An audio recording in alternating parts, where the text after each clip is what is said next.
Welcome to all the degenerates who will be joining us throughout the day. I'm Brendan Snone, joined by Chris Nee to your top right corner, Zach Blostein down there.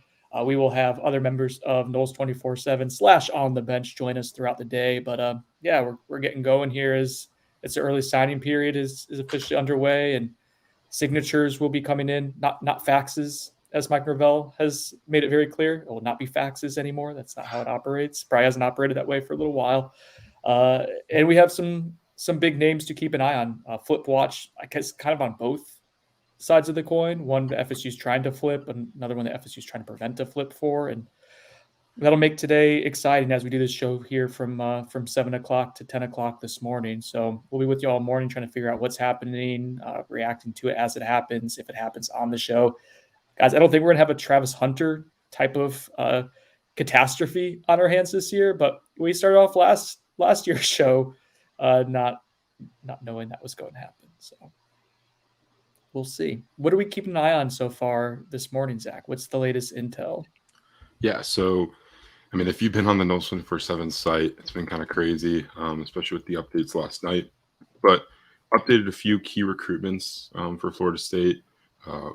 I'll start off with two targets that are making decisions today.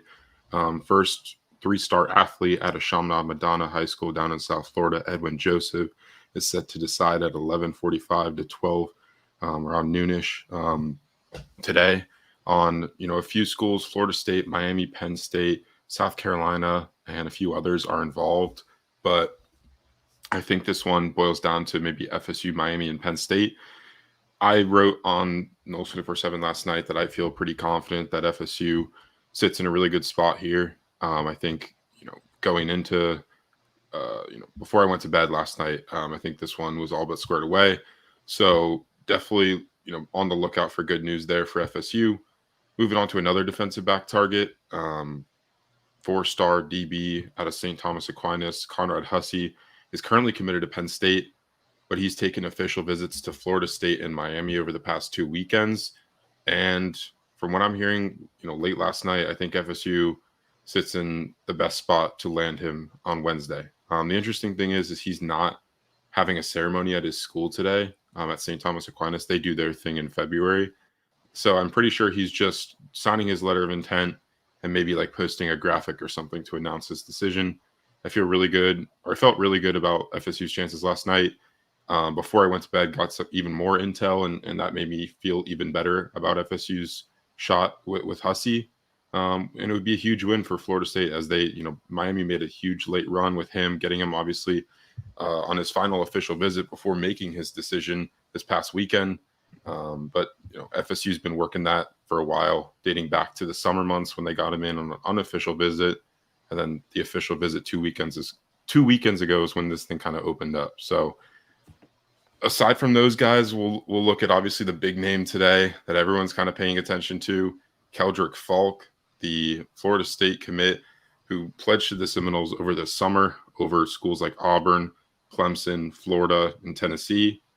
Well, now he's got another decision to make, it looks like. I reported late last night on Noles247 that he was in full decision-making mode. His mom had kind of, taken control of communication on his phone so Keldric could focus on making that decision, because I was told he's basically getting calls from coaches, media, from both sides, and both sides meaning FSU and Auburn. I'll get into that in a second. Yeah, you calling every hour on the hour probably did not help with I called twice last night. Once his mom picked up, I was like, okay. Zach and moms, that's been a common theme, Chris, this recruiting cycle. Zach and the moms. So let's hope I have a 100% hit rate. That's the battle, man. FSU and Auburn. I think I don't think either side has been told of a decision yet. His mom took control of the phone last night, like I said, and that kind of allowed Keldric to sit down and think about this some more. As of this morning, I don't believe, like I said, that he's made a decision, or if he's made a decision, has not shared it with either Auburn or Florida State. Candidly, not feeling super optimistic just because of kind of how this recruitment's unfolded over the last few days, right? So, Florida State hosted Faulk on campus this past Saturday for a visit. He, was there all day, stayed the night, and then Sunday morning met with the FSU staff briefly before departing. We thought he was going home. He told us, I interviewed him on his way up to Alabama, where he resides near Highland Home High School, and he told me he was headed home. And I asked about an Auburn visit. He was kind of coy about it, but said that it wasn't happening. Well, he showed up on Auburn's campus around 2 p.m. that day. And ever since then, it's been a little bit of a weird one, right? I reported kind of after that day that I don't believe FSU is fully in the know of that visit happening beforehand. I don't think Faulk let them know clearly that he was going to make that visit. And obviously he did. So that's where this one kind of started up. FSU kind of thought, or I guess I had thought that, getting him on campus for an unofficial visit on Saturday would almost all but ensure that you lock him up, because that leaves him little time to visit Auburn. And even though he did visit Auburn on Sunday, he stayed there for a few hours. I mean, it's not a full-fledged official visit. But since then, he's obviously, having a tough time coming to this decision, which makes me think that, that's a red flag for Florida State, right? Like if you have a long-time commit, it shouldn't be this hard to for him to, reconsider his decision. So that's what makes me worry a little bit. I want to get your guys' thoughts.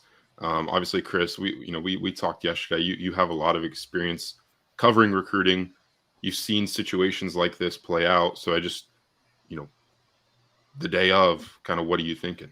And real quick, Chris, let's get the fans. Let us know what you think is going to happen. Get your predictions in there. Zach and I are being pessimistic. We're about to hear if Chris is going to be the optimist of the group. Let us know. Well, in our predictions piece last evening, I did lean into being slightly optimistic, but I admittedly said that at that point, the main reason I wasn't going Auburn is because we didn't know it was Auburn.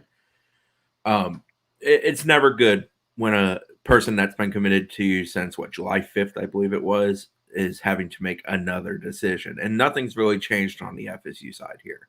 The people that he committed to, the situation he committed to, is actually a better situation now than it was when he committed to it.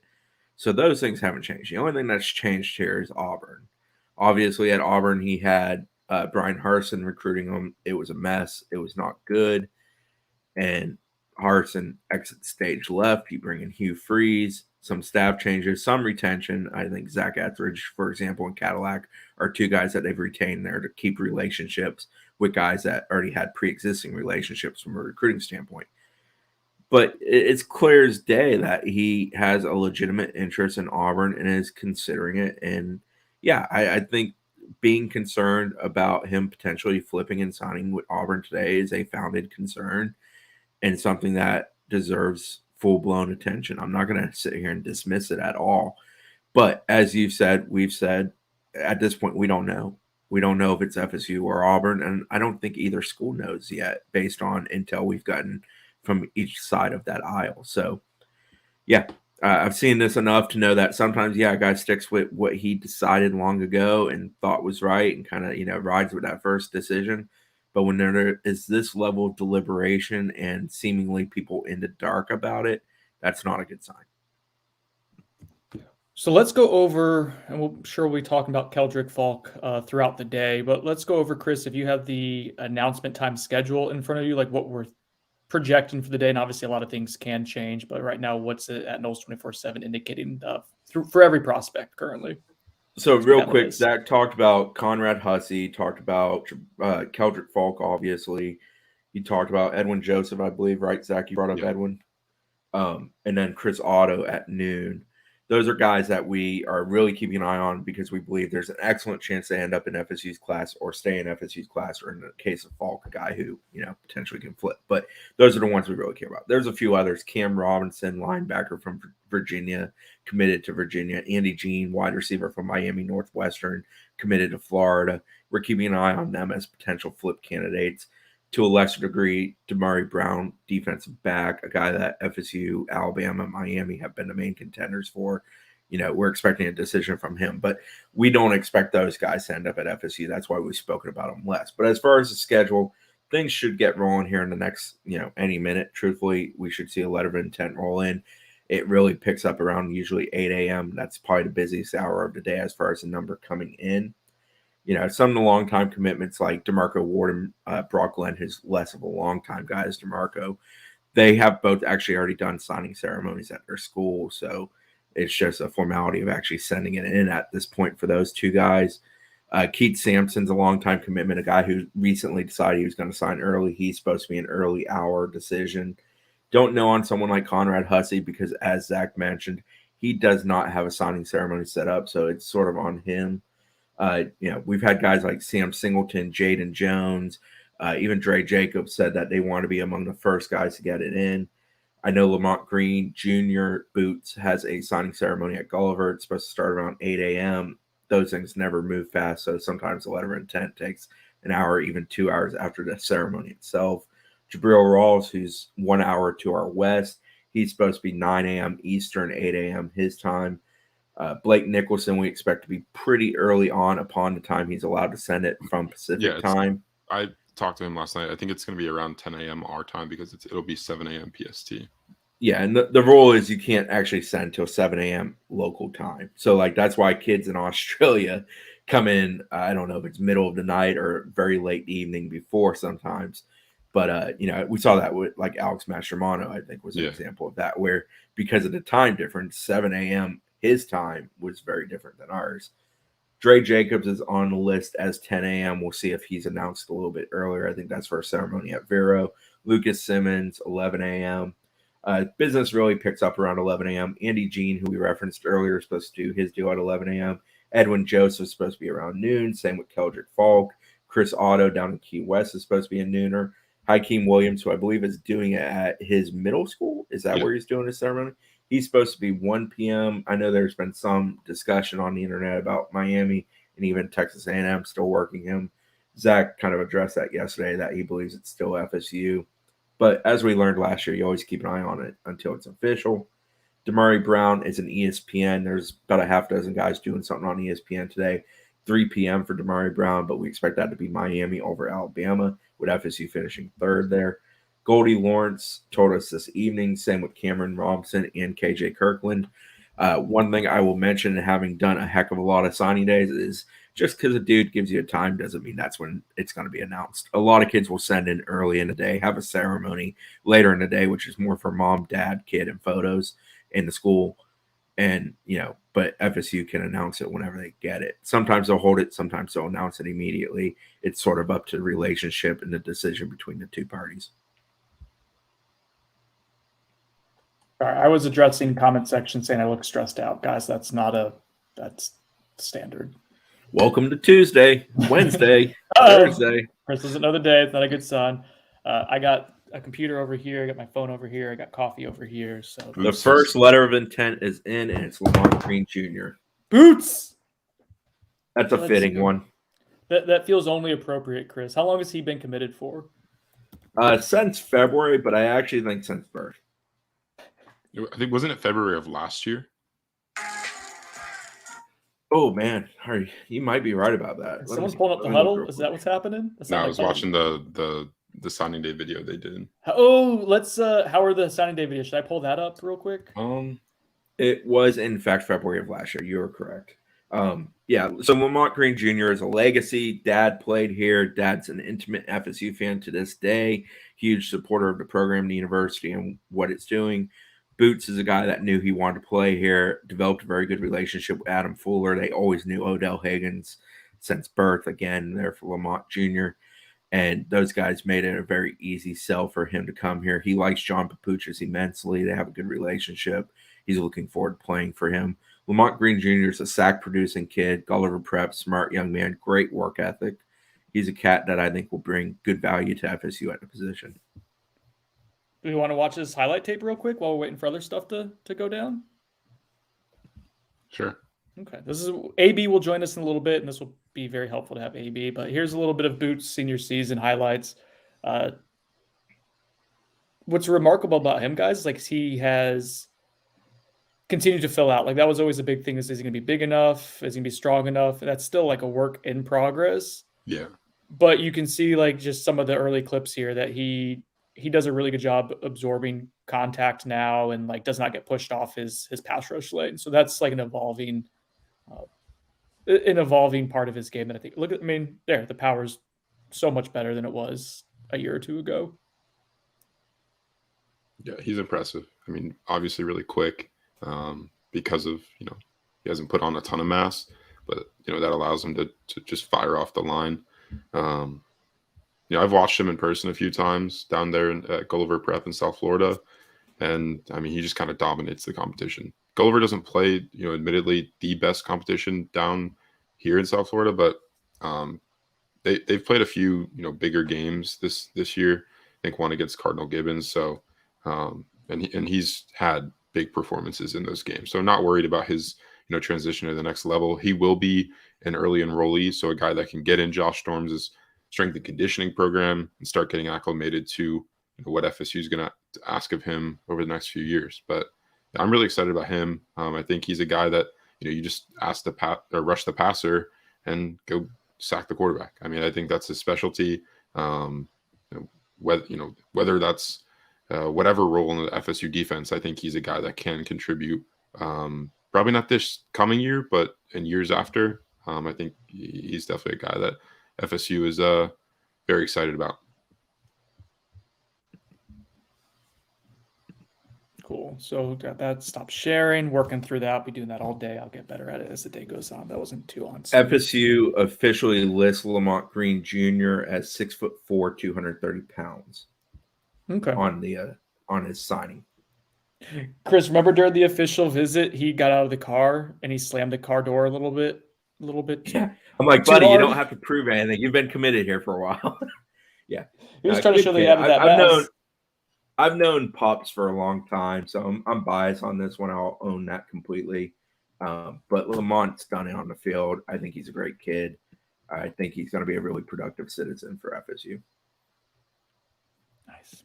All right, Zach, what are your thoughts? You saw the graphic for FSU. This has been a last year's platinum video. They're not doing that this year. They're not doing anything quite as elaborate, which I think is probably a good call. Yeah. What did you think of this year's graphic on Twitter? It was just kind of basic, but I like it. I'm not for making the class name something that someone that did not end up in the class created. So, I'm down for it. I like it. And I like the little graphic thing they posted on the actual Seminoles.com website.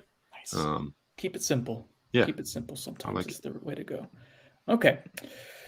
So we got boots in. That's good. That's a good sign. Let's see. We're already 18 minutes in here. Got the first one. Let's see. I'm trying to think of where we want to go from here. We got some buyer synonym questions. Do we want to start playing that a little early? Presented by the Turner Group. Thank you, Chris. Let's get into that real quick, and these will stream in, I'm sure, as we get more and more information coming across the ticker. Buyer synonym. This is from Sunday Gold at Noles247. Alex Mastromano enters the transfer portal in search of more playing time. So I think Alex is fairly happy at FSU. I think the joke is that he won't have to punt a lot. Punt a bunch this year. I think the offense is going to be fun to watch once again this coming year. But I think he'll enjoy kind of watching it from the sidelines instead of from another, heading to another team just because he's not able to punt the ball as much. All right, this is from Crow Knoll. Buyer Sinone. Ruiz has a public feud with UM staff admin and abandons funding UM's NIL by 2025. That doesn't seem like Yeah, I'm buying that too. That doesn't seem super far-fetched. There will be something that happens. Yeah. I think he's so invested in that program beyond just the player NIL standpoint that probably not because. But imagine, Chris, imagine they don't win. I know he's viewed as a little bit of hot-headed or quick to fire off a tweet, for example. But when you're messing with your own money, I don't know that you're quick to do that. I don't think you want to diminish your own returns. Yeah, that's just that candle's burning awfully hot right now. I just don't know if you can keep doing that for 2025. We're talking about 3 more classes of it, and that's a lot of money too. I don't know what the ROI is at that point. Here's one in the chat. This is Byers Sinone because of Jeremiah Byers. FSU's done taking transfer offensive lineman. That's from Ryan. Sinone. That's a Sinone. That's a Sinone. Whoa. And I think the reason we're Sinoning that will be known not today, but in the very near future. Sinone. I mean, there was one other offensive lineman who took an official visit this past weekend who is not committed anywhere at the moment.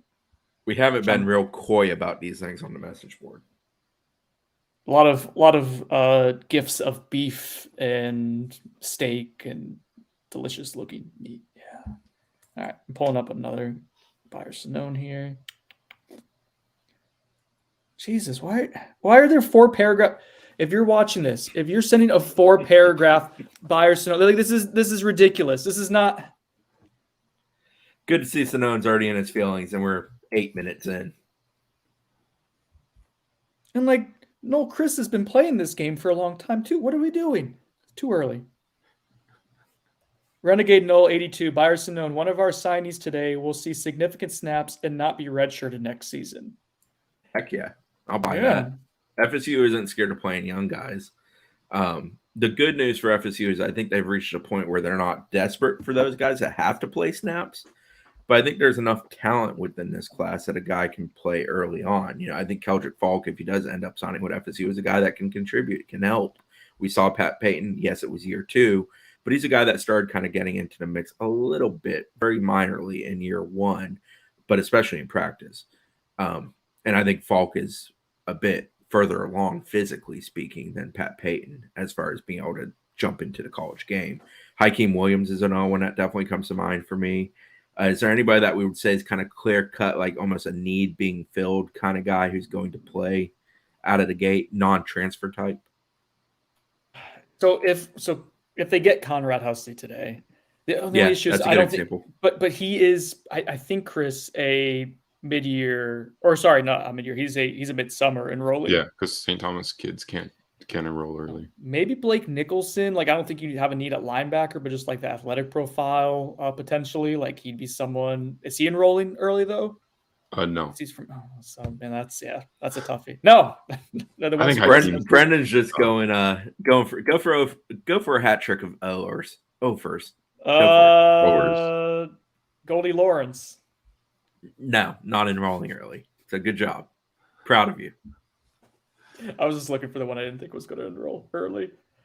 Maybe like All Day Dre is someone, but they're like the wide receivers are good now too. Oh yeah, man, I did this the other day where I looked at kind of every commit. I'm like, man, like if this was last year's class, you'd put like probably Lucas Simmons, at like pretty much at every position, especially receiver, guys that could contribute really early on. But like now, like we're not even sure if Hakeem Williams is going to be a starter. Could you imagine saying that last cycle?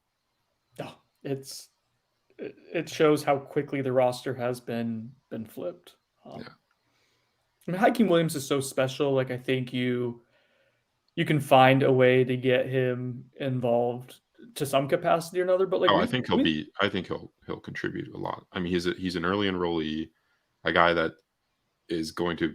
I think he might the offseason conditioning plus weight room lifting and stuff in a college program is going to help that kid a ton as he fills out his body a little bit more. He's already pretty bulked up at 6'3", 200 pounds, but man, like I just think that having him in offseason conditioning plus spring ball, getting him acclimated to this offense, he'll contribute in some way or another on FSU's offensive side of the football this year. There's just a ton of there's gobs of green to his game still too. Like he's not like I feel like All Day Dre is like more polished as like a. I think the issue is that he's played kind of he's been the guy at his high school, whereas like Dre is catching passes from a quarterback that's probably going to play at the next level. Whereas I don't think that's the same for Hakeem Williams. So Hakeem's doing a lot of stuff where they're getting the ball really quickly, whereas I think his game in college is not going to be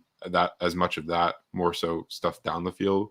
So yeah, he'll definitely have to learn more about being a straight up wide receiver and focusing on just that position. Speaking of All Day Dre, the second letter of intent is in, and it is my boy. Let's go. Jacobs. listed at 6'170". I don't think he's quite 170. Oh, right now. beefy. He told me he was in the 150s when we talked this weekend, but he'll be fine. I was going to try to find his huddle. Vero Beach does not use huddle. They have some. They do quick cut. Yeah, I'm not messing with quick cut today. Do you want me to try to find it on quick cut? No. Yeah. Fine. I just want to stress you out more. Yeah, that's exactly what you were trying to do. Someone in the chat says that Brock Len's LOI is in. Hasn't been on the site yet, I don't think. Who's lying to us? Confirmed as in by Florida State. Listen up, Mystical Harmonizer 118. He has already signed. He signed at a ceremony at a school, so it's just a matter of getting it sent in. But it is not yet in confirmed by Florida State. It's too early. I'm not putting up with foolishness until at least 8 a.m. Do you want me to pull up more Buyer Synones instead of having dead air? It's going to be hard to talk for 4 hours straight. We'll figure it out. Buff Noel, buy or Synone. If Drake may actually turn down $5 million, which probably didn't happen, we'll see. He made a poor choice. I mean, it's tough to turn down $5 million. I would buy that it's a poor choice to say no to $5 million. But it depends where the $5 million is coming from. Yeah, what school? It's $5 million from Miami, maybe not the worst choice. But if it's $5 million from Iowa, do you want to go play against Iowa? I'm not talking about. I mean, we'll get Troy Rowland in here later to talk about Iowa, and he can the official spokesperson. I'm more saying schematically. It's kind of like this. There's this whole concept of NIL. This cycle is gonna be so focused on whether it's valuable, how you're trying to value a player, and more so what a player is valuing. If you're just going to try to go to a school, also the idea of buying a class versus recruiting a class. Let's talk about it as openly as we can. Say Devontae Brown, he is going to Miami, I believe, because that was probably the highest bidder for him. I don't think going to Miami is the bad decision by any means. It could be a lot worse, right? But he's someone who has a finite amount of time to get things to an NFL level for him, because he is a potential draftable player. He's a 2.5-year starter at UCF, someone who has a chance to get picked. And you're going to play in a defense that was among the worst nationally this past year, with a handful of blue chip recruits in the secondary in defending the pass. They were awful this year. I think they were 120th nationally in yards per play through the air. So that's the calculus that I think that players are going to be, whether it's in the portal or signing class. Are you going to just the highest bidder? Or are you going to the combination of a high bid and a good situation? Or is it just going to the best situation?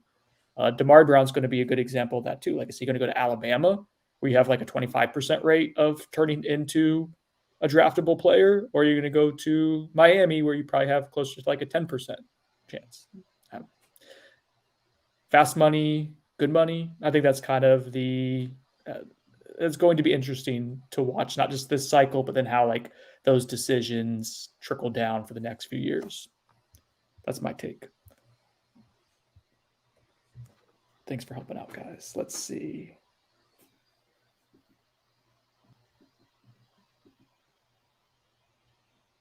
Did you see Jarrett Jackson went to Michigan State? Yep. I'm always interested in guys transferring out of here where they land. Yeah, that's a good landing spot. I'm interested in that from a national landscape standpoint. Guys that trend up, like a Jeremiah Byers, certainly falls into that category. Another one's in Keith Sampson, KJ Sampson, 4-star defensive lineman, out of New Bern High School in North Carolina. That's a big-time ad for FSU. And a nice job by FSU of making sure he signed early, because if you don't sign early and you're committed, are you really committed? And I'm kind of sort of joking there, because Keith Sampson is a solid commitment, but he wanted to potentially wait till February to do it with his teammates at his school. Yeah, I mean, I know he's solid, but he was taking, I know they were discussing, it was communicated, but he was taking official visits. He took one to Penn State. It wasn't 100% lock, is what I'm saying. So good job of closing that. Some stats from KJ Sampson from this past year. He led his high school team, New Bern, to a perfect 16-0 season and a 4A state championship this year. made 96 tackles, including 23 of those for loss, with 18 sacks during the state title season. And in his junior year, 62 tackles, 12 for loss, with 7 sacks in 8 games. So a guy that's been super productive at the high school level that FSU hopes to bring in kind of as like a 3-tech defensive tackle for them. And, I'm really excited about his career at FSU. All right, let's pull up his senior clips. This is called Sack Session is the name of this. Listed as 6'3", 295 by Florida State. I think he's a premium athlete at that position. I think that's kind of what stands out to me. We've seen him. They put him at wide receivers sometimes. No way, really? I thought I swear there was a Twitter clip of him catching a football. Maybe tight end. No, that was Keldric Faulk. Thanks for bringing him up already. I know Keldric. Faulk you. I know Keldric Faulk plays multiple positions. I swear Sampson did. I will find it. How do you find something that doesn't exist? KJ Sampson, if you're watching this, find the Twitter tweet for us. Sampson is a kid that committed to FSU during a visit. Big reason for his commitment was the one and only Odell Higgins. That visit was back in early March. He chose FSU over NC State, North Carolina, and several others. NC State was probably the school that had the best lasting power with him in the sense of keeping him interested down the stretch. They actually got a visit out of him a couple weeks ago. People want the all-day Dre highlights, Brendan. Go find them. Where is that? Where? Oh my God, there's like one person asking for it. Michael's being an instigator. Hang on. Some all-day Dre, because Brendan won't show you the highlights. No, I'm gonna find. I'll give you some stats.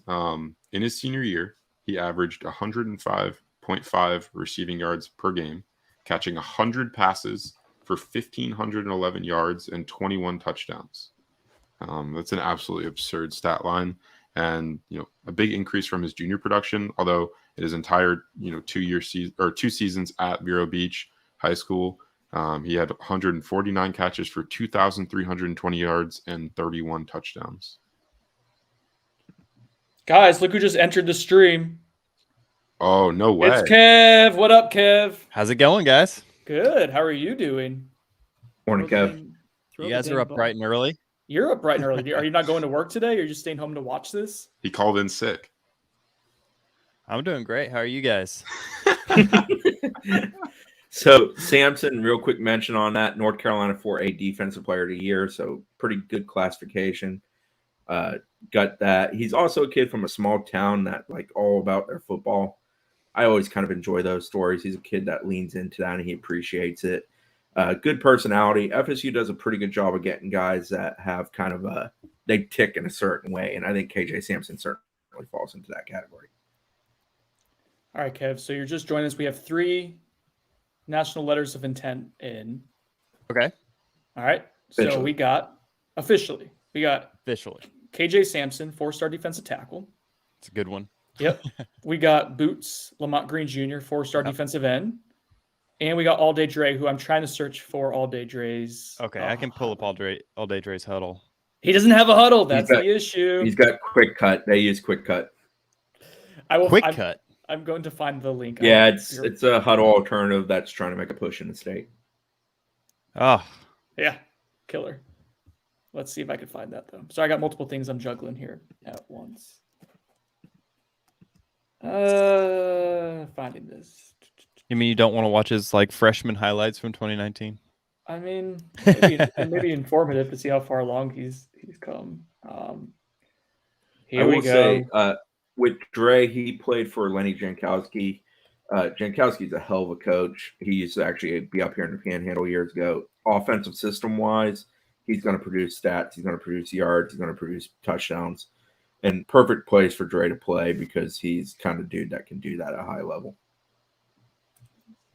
Quick, just scared the crap out of me. Very loud. Robert, hey, I do remember meeting you.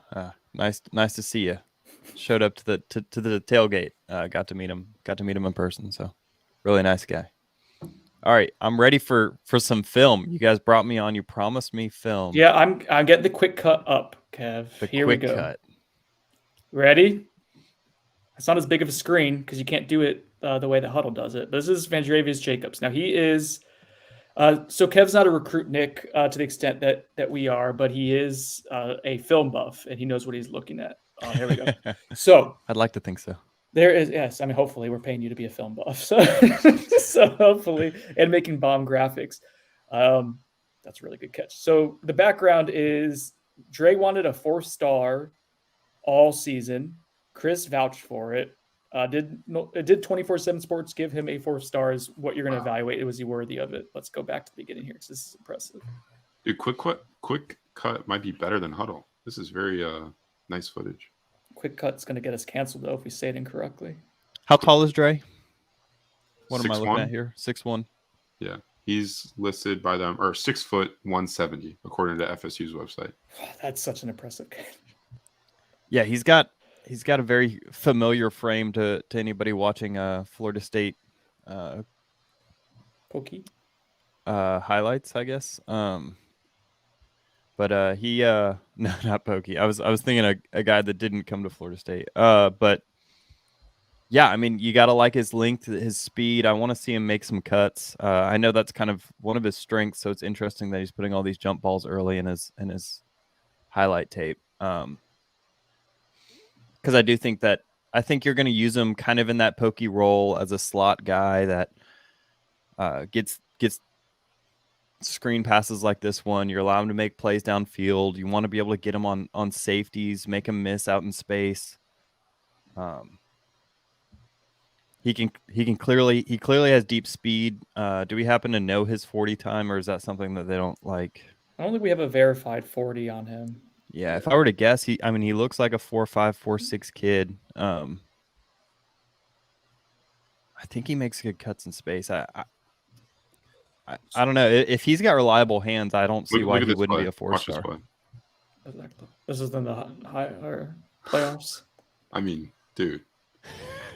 Yeah, I think this kid's clearly a 4-star in my opinion. Yeah, there we go. 4-star. Take that, bud. Bud doesn't think he's a 4-star. I hope Bud's watching. It's funnier that way. There was this weird narrative that he couldn't do anything at a high level unless it was balling out in a Tallahassee FSU related camp. Well, you know what they say. Camps are the number one indicator of a kid's future success. Nothing like performing in a stale practice setting to give a really good indication of how good they'll be in the future. No, I like Dre. I think it's hard not to. He runs really crisp routes. I've seen his highlights elsewhere. The kid's a ball player. It depends on his ball skills. It clearly looks like he has them, and he wanted to show them off at the beginning of the film. But Dre's a kid you got to be excited about. I think he might be. We were trying to think of guys who might be able to contribute early, maybe this year potentially, who are currently committed. Keldric Faulk, if that happens. Hakeem Williams, just from an athletic profile standpoint. I think I'm going to go with Dre Jacobs as my third pick there. The wide receiver room's really good, but he's just got this level of fluidity and smoothness to his game that I think plays and translates over no matter what. So I think I've convinced myself into all day Dre. Yeah, so Bill just brought up a good comparison. DJ Matthews, I like that comparison. I think they're both twitchy athletes. I think unfortunately DJ Matthews kind of had to be the guy, and I think Dre is going to be able to succeed just because he's going to have hopefully Hakeem next to him and Johnny Wilson for a time, and so we saw it with Pokey this season, being the number 2 guy and being able to kind of get those better matchups on linebackers and safeties means that a smaller framed wide receiver can really excel. And I think that's where he's going to be put in a better situation to succeed than DJ Matthews. But I do see the comparison. How long do we have you for? Probably the next 20 minutes. Okay.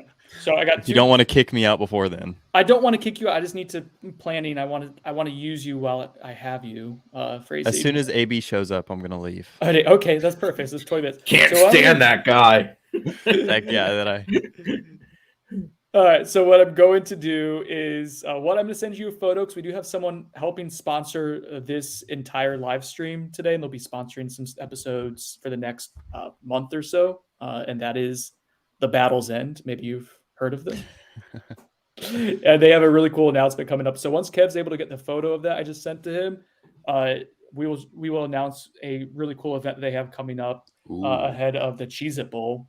Want to shout out Ingram, just joined the chat. Ingram, thanks for helping us make this possible, because this is a laborious, it's a labor of love to do this for 4 hours straight on a pretty busy day. So we appreciate it. Ingram blessed us with his presence last year. He's working on some really big things this year. Probably he was bigger than here our for show. the moment. He was here for the moment. He did. What was it? Oh God, oh Jesus, I think, to quote Ingram Smith. So hopefully none of those. And look at him now. Look at him now. Look at him now. Join on in a year from now. Kev might be running a collective and making big decisions. You join on the bench live feed and see something awful happen. Good things will happen eventually. Yeah, I'm hoping that I joined on the right year. So so do you want me to read this out loud? What do you want? Can we get the photo of it up on the screen? Hi, Murph. I see Murph. That's what I want to do. And then I'm going to have you look at Brock Glenn highlights, and then you can get out of here and do your job. I think that's the 100% handle that. All right. Well, you sent this to me via text, and I'm an old person. All right. Should I drop it in a Slack or Discord? Yeah, if you could drop it in Discord.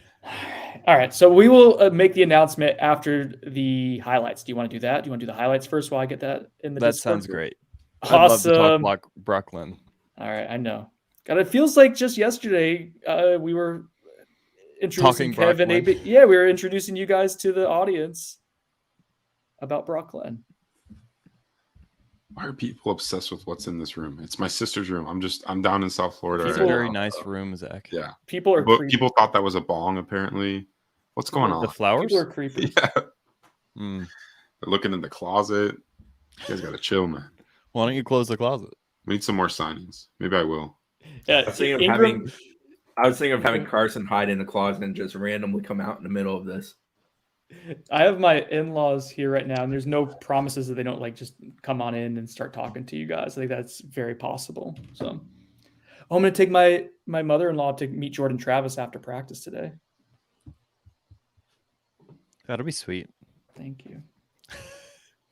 The big Jordan Travis fans. I should probably UCF family. They're not UCF fans. They're from upstate. Their daughter went to FSU, so they're legit fans. Okay. All right. Brock Glenn pulled up while I'm sending stuff to Kev in the back. It's my sister's cat. Is it your cat?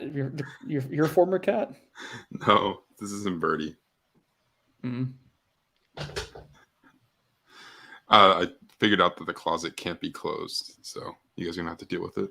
It's a metaphor there somewhere.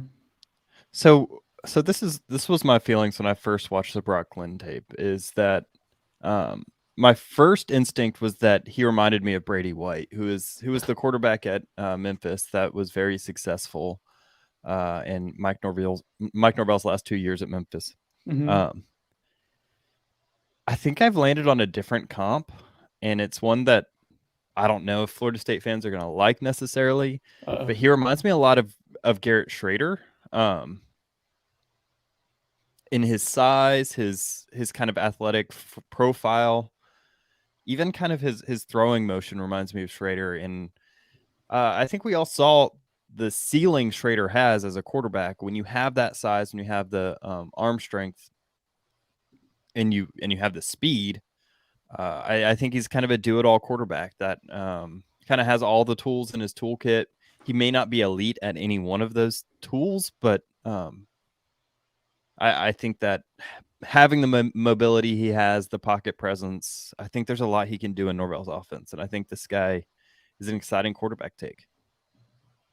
Does he eat bananas the wrong way like Garrett Schrader? We don't know. Does Garrett Schrader eat bananas the wrong way? I don't know. He eats bananas with the peel on it, Kev.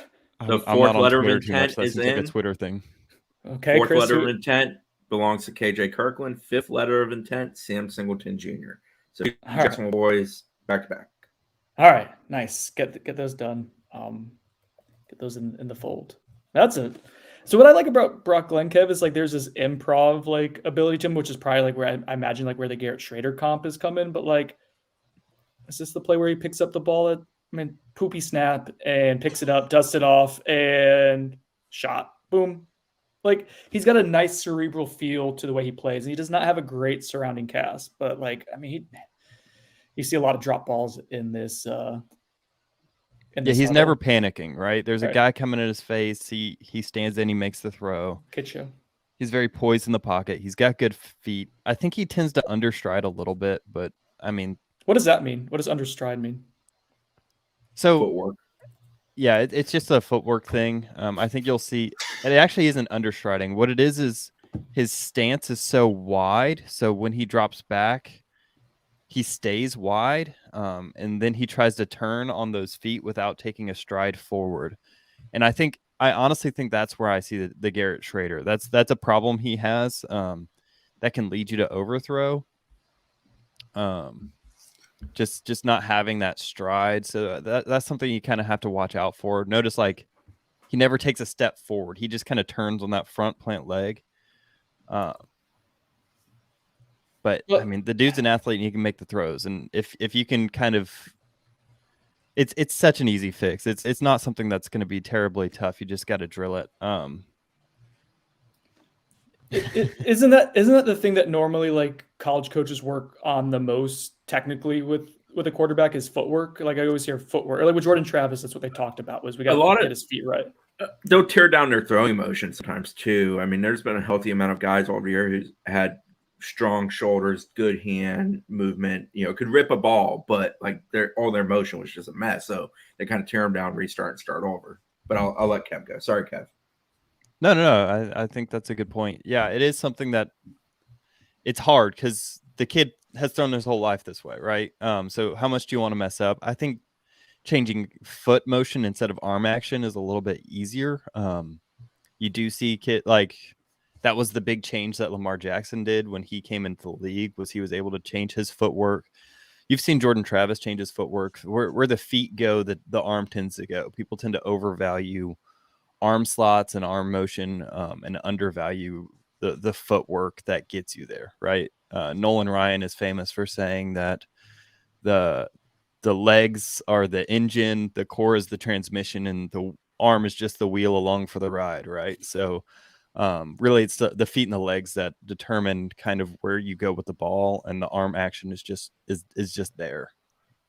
I covered, so when I was covering UCF, there was a quarterback coach, Charlie Taff, who was like a really good like X's and O's guys and maximizing talent. And his whole thing was like, I will never mess with a player's arm. Like I just never do any other throw. Like he wouldn't even touch it. He would, even if it was weird or funky, he would never address it. It was always just legs. I think that's an extreme version of it, but like that is important. So it's something that you can work with Brock Glenn. Yeah, his arm action is great. It's nice, short, it's compact, and even his footwork is good most of the time. It's just that one little niche. That's the only place that I think that he could use some work. He's already almost college ready in his body composition.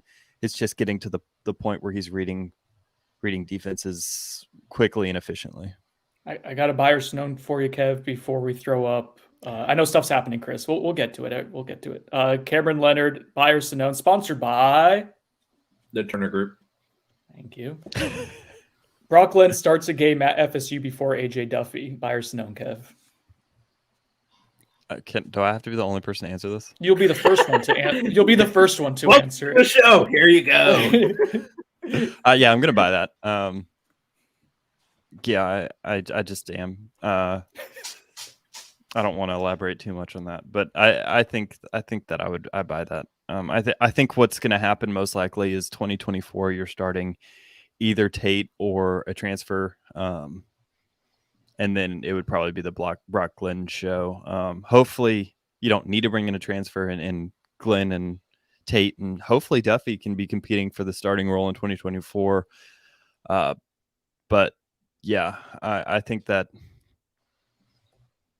Yeah, I don't know. I'm not high on the idea that AJ Duffy is gonna be the starting quarterback for an entire season in his time here. But that's just my opinion. I mean, I hope the kid proves me wrong. I mean, that's all Byerson is just a silly opinion. I know Zach wants to get in here with some takes. No, I'm not like gonna hot take this one like usual.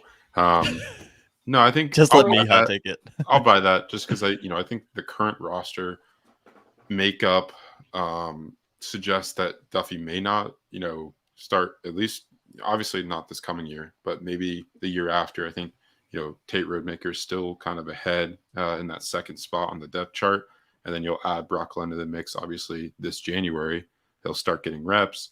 And I think we'll kind of see, it'll be really key during the spring, kind of where, who's getting more reps, seeing, which guy's running third string or maybe even second string. Who knows? Maybe Brock Glenn impresses a ton and moves his way up behind Jordan Travis.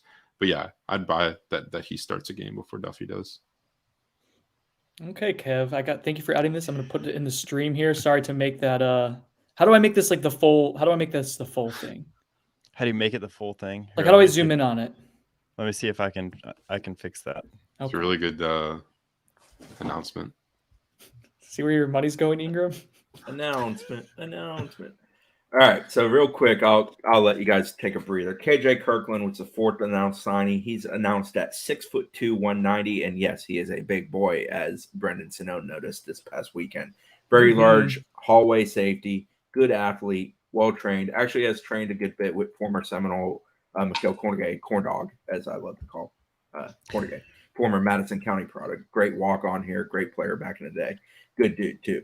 Running back Samuel Singleton, as we've called him in the past, 5'11", 185 out of Fleming Island. Sam's one of those dudes committed to FSU pretty early and stayed pretty quiet about it. And, that's not a bad thing. All right, Kev. It's up. It's all right, here we screen. go. Let's go. All right, so the Battle's End is going to have a block party at Harry Buffalo on 129 West Church Street. That's in downtown Orlando, Wednesday, December 28th from 4 p.m. to midnight. So that is the day before FSU's Cheez-It Bowl against Oklahoma. Who's going to be at this block party? Funny you should ask, guys. Jake Owen is going to headline it, country music star. Jake went to FSU, right? Correct. All right. So let's go. Also, Tyler Reeve and Cole Taylor, no relation, will also be at the event.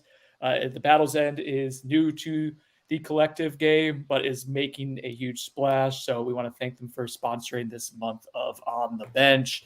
And yeah, guys, that block party is going to be a lot of fun. Let's have an FSU takeover in the 407. So I will take that off, but I will keep this around because we'll maybe need it later. I don't know.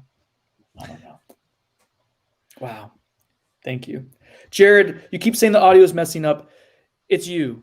You're the problem. No one else is having this issue. I'm sorry. Man, calling him out. It's like the third time he's done it, and it's freaking me out. I'm trying to watch 3 different things happen at once here. Thank you, Grizzle. I agree. It is you.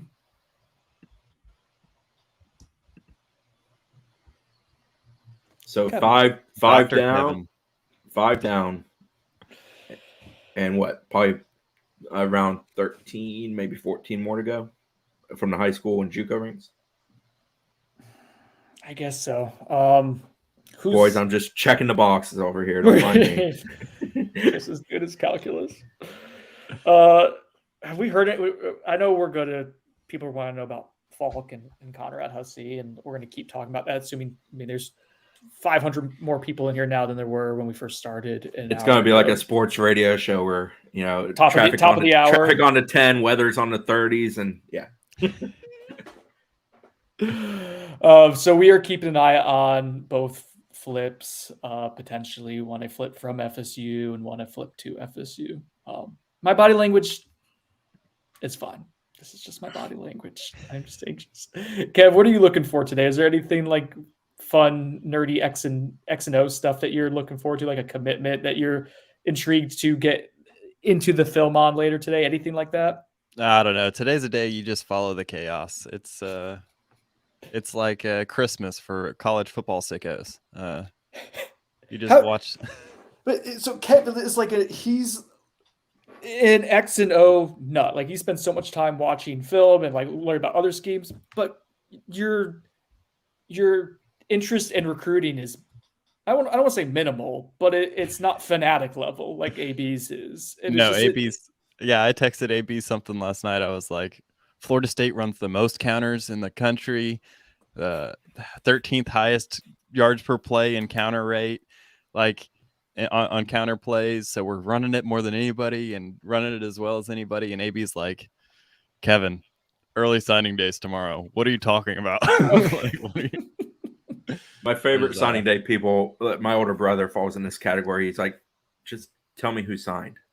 Like that's how he keeps up with recruiting. Like he very rarely ever asks me about a recruit in the process, or once in a while, something big will happen. I think like when Hakeem committed because P-Dub and Snoop were there, and that's very much my brother's time at FSU and my time as a kid around FSU. He brought that up, but it's pretty once in a blue moon with my brother talking recruiting. So like he'll ask me when I see him in town here probably tomorrow, like who did we sign? Who do you like? So on and so forth. Like it's just funny. Thank God that guy doesn't exist like in too many facets of life because we wouldn't have a job then if Justin just was the only one not caring about recruiting. Let's see. Trying to pull up if there's anything else here. Did we give up on Cedric Baxter? Yeah. It was described as a snowball's chance in hell to me for FSU to land him. So That's yeah, a good chance. I don't think that's gonna happen. Good job by Texas of running interference and made sure that what needed to be done to satisfy that party was done, and they got them on campus the last weekend. That's how you kind of shut things down. And FSU made their move. They tried. They had some momentum in late October? Is that when the official happened? Yeah, late October they gave it the Can you fix the audio, please, Brendan?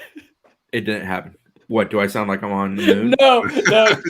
Jared Curtin is just on a warpath right now with the audio.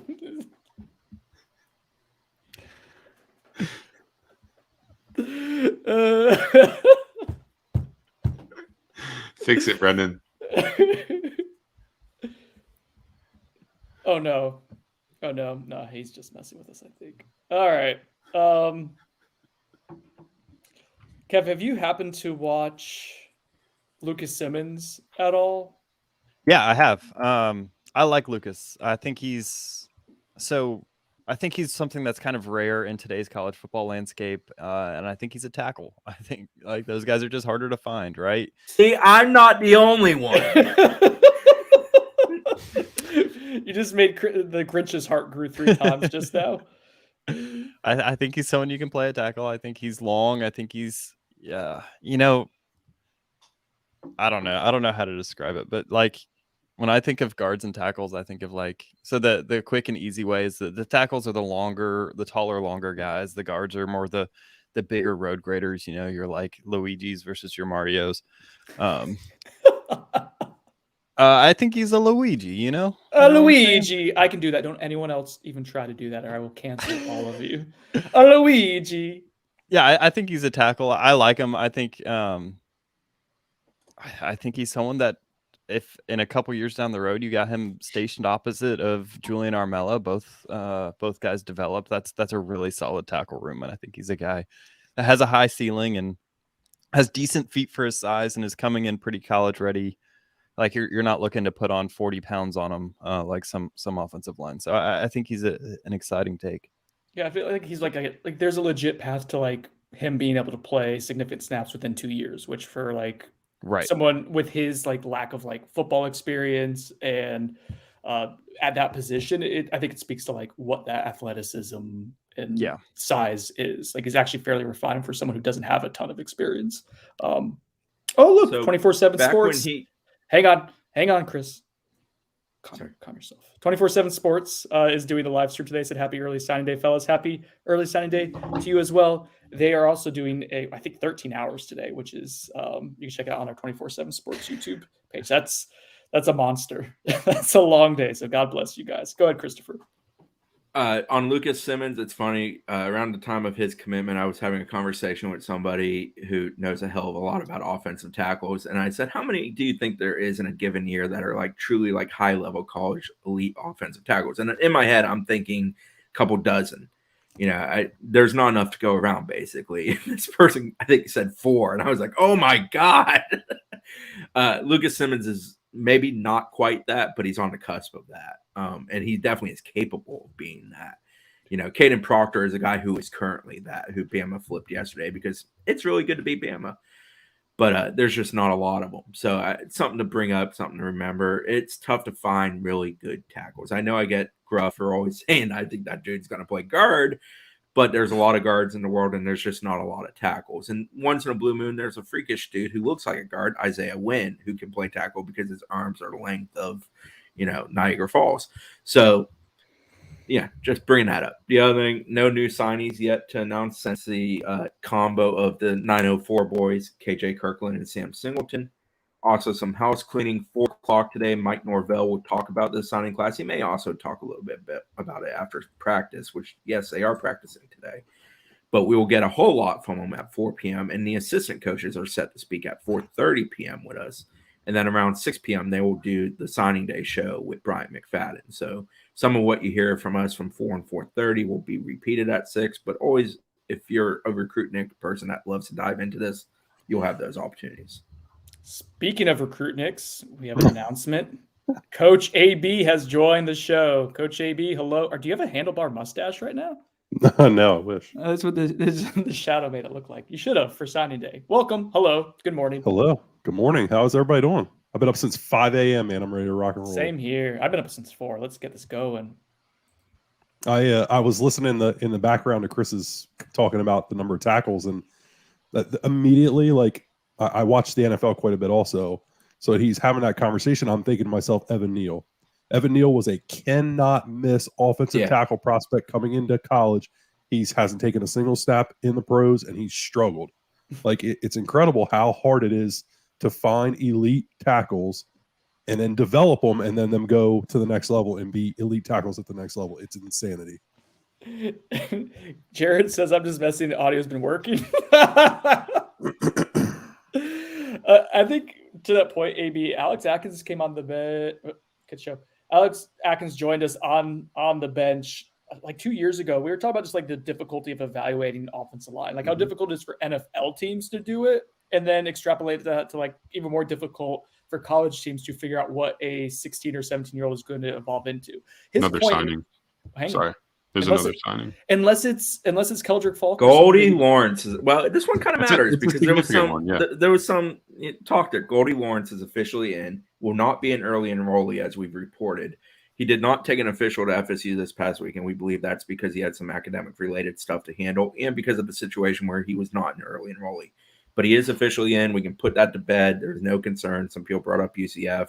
I had somebody tell me a few days ago that UCF wasn't really there anymore. They had been in the picture earlier in the process, but not down the stretch. But yeah, Goldie Lawrence officially in, 6 foot 190, Sanford Seminole kid, long-time commitment, really well connected to Keywan Ratliff on the staff, who has major Orlando ties. And obviously Coach Dugans did his part too with a wide receiver. Sorry, Brendan. Continue. Anyways, it's just hard to find 300-pound people walking the earth. By the way, guys, we have over 1,000 people in the live stream. If you want to promote this to more FSU fans, get them in the know, leave a like on the video. It's super easy. It'll help promote the professional plug to more FSU fans. So appreciate you guys for tuning in. So while we have both Kev and AB here, let's do a good old-fashioned film review. Let's do Goldie Lawrence. We got him against Apopka, which is a Central Florida powerhouse. So I got a minute of film for you guys to go over here. About to share this screen, and we're gonna get going. You ready? Locked in. Kev doesn't like recruiting. I'm not talking to him. We've talked. Hey, I'm here before you. Oh, Dad, stop fighting. Not on the live stream. No, that's true.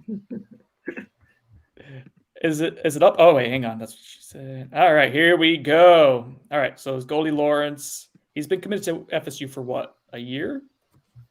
2? It's been a while.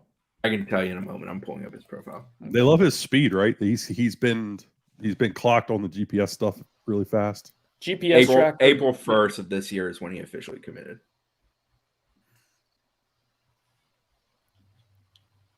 I think that's what he does. That's what he's best at. Good physical play.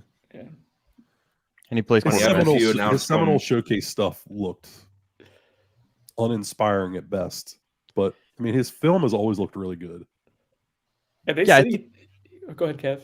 I think the thing that doesn't translate over well to a camp situation is I think he does have top end speed. I think he's a little bit tight hipped, which is fine as a wide receiver. It's not something you'd want in like a defensive back, but it's something where a wide receiver can get away with being tight hipped if you've got that long speed. He looks like a shorter McLean to me. Oh, that's a good call because Malik's got guy that can get vertical, but he's real tight hipped, has good body control. I'd like to see him catching the ball a little bit more, running the ball a lot in this game, but I don't recall him catching the ball being an issue in any other tape I've watched of him or in the Seminole Showcase stuff. He's just not a guy that's going to get open on his own, I don't think. He's going to use his speed. He can get vertical. He can run comeback routes. Probably can play the ball in the air a little bit, but he's not a guy that's going to shake you. We saw him at 7-on-7 this past year, and like he does catch the ball really well and aggressively, and so he's a 50-50 ball guy too. Like that's a part of his game that does exist. AB, you better not upset any moms on this live stream. Oh, hey, if I do, you're here. You are the mom killer. So what is this conversation? You gotta stop that rumor. Rumor, barely know her. Anquan Bolden, exactly, perfect comp. I mean, they both play quarterback. So, that was new for Goldie. I don't think he's done. I don't think we've seen that in his past tape. I wonder if they, felt like they could unlock something there for him, or just best athlete type deal. It looked like a lot of 2-point conversion stuff. I wonder if they didn't have a kicker this past year. Would be my guess. Go ahead, Chris. You want to say something? Goldie Lawrence comes from a very good program. Seminole is one of those that consistently competes for state titles, has won a couple in the last, 3 years? I think they've won 2. And he was a crucial part of a couple of those runs for them. So, and from an academic standpoint, I think it's attainable for him to get where he needs to get to. It's just a matter of he has to take care of business. Chris, you made a point on OTB yesterday. All the listeners here or viewers, we appreciate it. You guys may not have heard it yesterday, but that's that the risk of taking someone with some academic instability isn't as significant as it was in the past. I compared it to Manny Rogers' situation. FSU was stuck with that number for a while because they took it. That is not the case currently with the way the NCAA stuff is set up.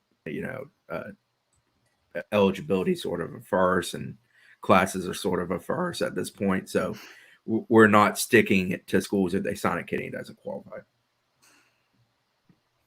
AB, while you're here, and I think you'll be with us for a good chunk of the day, right? Yep, I'm good to go.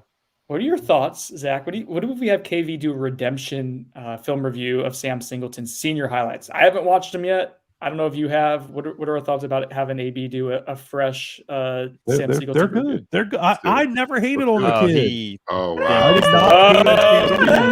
I hated on the process in which that all went. That's down. not what his mom's telling us. You were the one that started it all. I just know that I joined the live stream, and the first, within 2 minutes of me being there, was a mom yelling at these two. I was like, oh, good. That's good. I got wind of it. I'm like, what the just happened? All right, let's get into this. So Sam Singleton is known as a speedster or burner. So let's watch. Let's see what he does. He apparently had a good senior season, right? I think so. But when we watched this film, this was a long time ago, right? Did he commit preseason? Yeah, he was in the summertime. But this is senior highlights. This is new tape. I'm fairly certain we said he's tight-hipped. He's a straight line runner, much like the guy you're bringing in, Trey Benson, which sounded like an insult at the time, but is a compliment now. Look at us now. We literally gave him the ultimate compliment, and everybody was mad at us. Yeah, we said Trey Benson, and people were like, "Oh my gosh, you think he's going to be that bad?" We just wanted to see physical inside running play. He liked to bounce everything. He looked to get everything outside, and that's what most running backs in high school do. That's especially as fast as he is. He's got some nice moves there. I do see what you mean by the tight hips. He doesn't look. Oh wow, what just happened? He's a one-cut runner, and that's okay. That's not.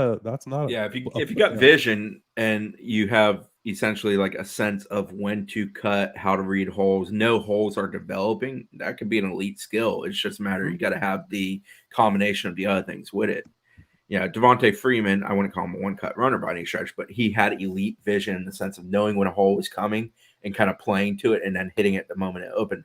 Delvin Cook, who's an elite runner in every which way, he is a one-cut runner, but he is as unbelievably elite in that regard as about anybody you're going to find in the country. And Dalvin sets him up so well. So Sam Singleton scores on this, right? Is this what happens at the end? He's going to leap this kid at the end. I don't know why they cut it off. He's athletic as all get out. Greg Oyster, our photog, a good buddy of mine. Oyster went to watch Sam in a game this year, and Sam put on a show when he was there. He was impressed. He left, and I don't think Greg would ever try to sell himself as a scout, but he didn't leave and question why FSU was taking him. I will put it that way. The senior stuff here looks, and he was coming off of a hamstring injury. Was it last year? Yeah, he dealt with hammy stuff a good bit, I believe. Yeah, he does look more explosive in the senior highlights. Like, He this really is does. more. Yeah, okay. You agree with that, Kev? Yeah. Yeah. I think. I mean, you clearly see the top end talent here. The speed. Oh God, he fumbled it. I mean, if Florida State's able to block outside zone, which they showed they are, this guy's an outside zone prototype, right? You have him flow with the offensive line and then cut it up field when he sees a gap, and that speed is what takes advantage of it. If you're a counter heavy team, it's not something that makes a ton of sense to me. But I mean, you show, like, Trey Benson is an outside zone guy. Like, that's why I keep making this comparison. They're not the same person, but they are both outside zone runners. One cut upfield, read the defense, use your speed. He's got a hell of an offensive line in front of him. I'll tell you that. Yeah, he does. New signing alert. Quindarius Jones. Oh, he exists. Go. Yeah. Kev's boy. That's Kev's boy. Yeah. Meridian High School over there in Mississippi. FSU officially signs him. They list him at 6'2", 190 pounds. We had him at 6'2", 187. Beefy. There's a good run. Well, look at, there you go. There's yeah, a this good is run. All right, there's something we haven't seen. This is much more complete than it really is. Yeah, because I remember going through, like, struggling. I like to find 3 or 4 plays usually for the scouting report that I do on paper, whereas Kevin, AB do the YouTube show, and I was struggling to find, like, a few good ones. So this is encouraging.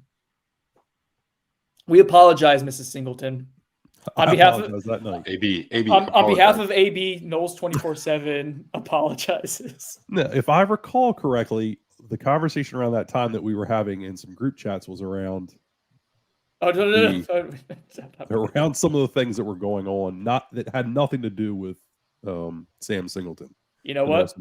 Some frustration because of Zach that leaked into that. Oh, don't you smirk that face. Zach is an instigator. That's Never. Complete. I know that now. I don't let Zach get me all wound up. Yeah, that's been a development, like, in the past year that we've learned about Zach. Kev, do you want, before we still have you? This is great. I'll take you as long as I can have you. Hey, I got one for Kev.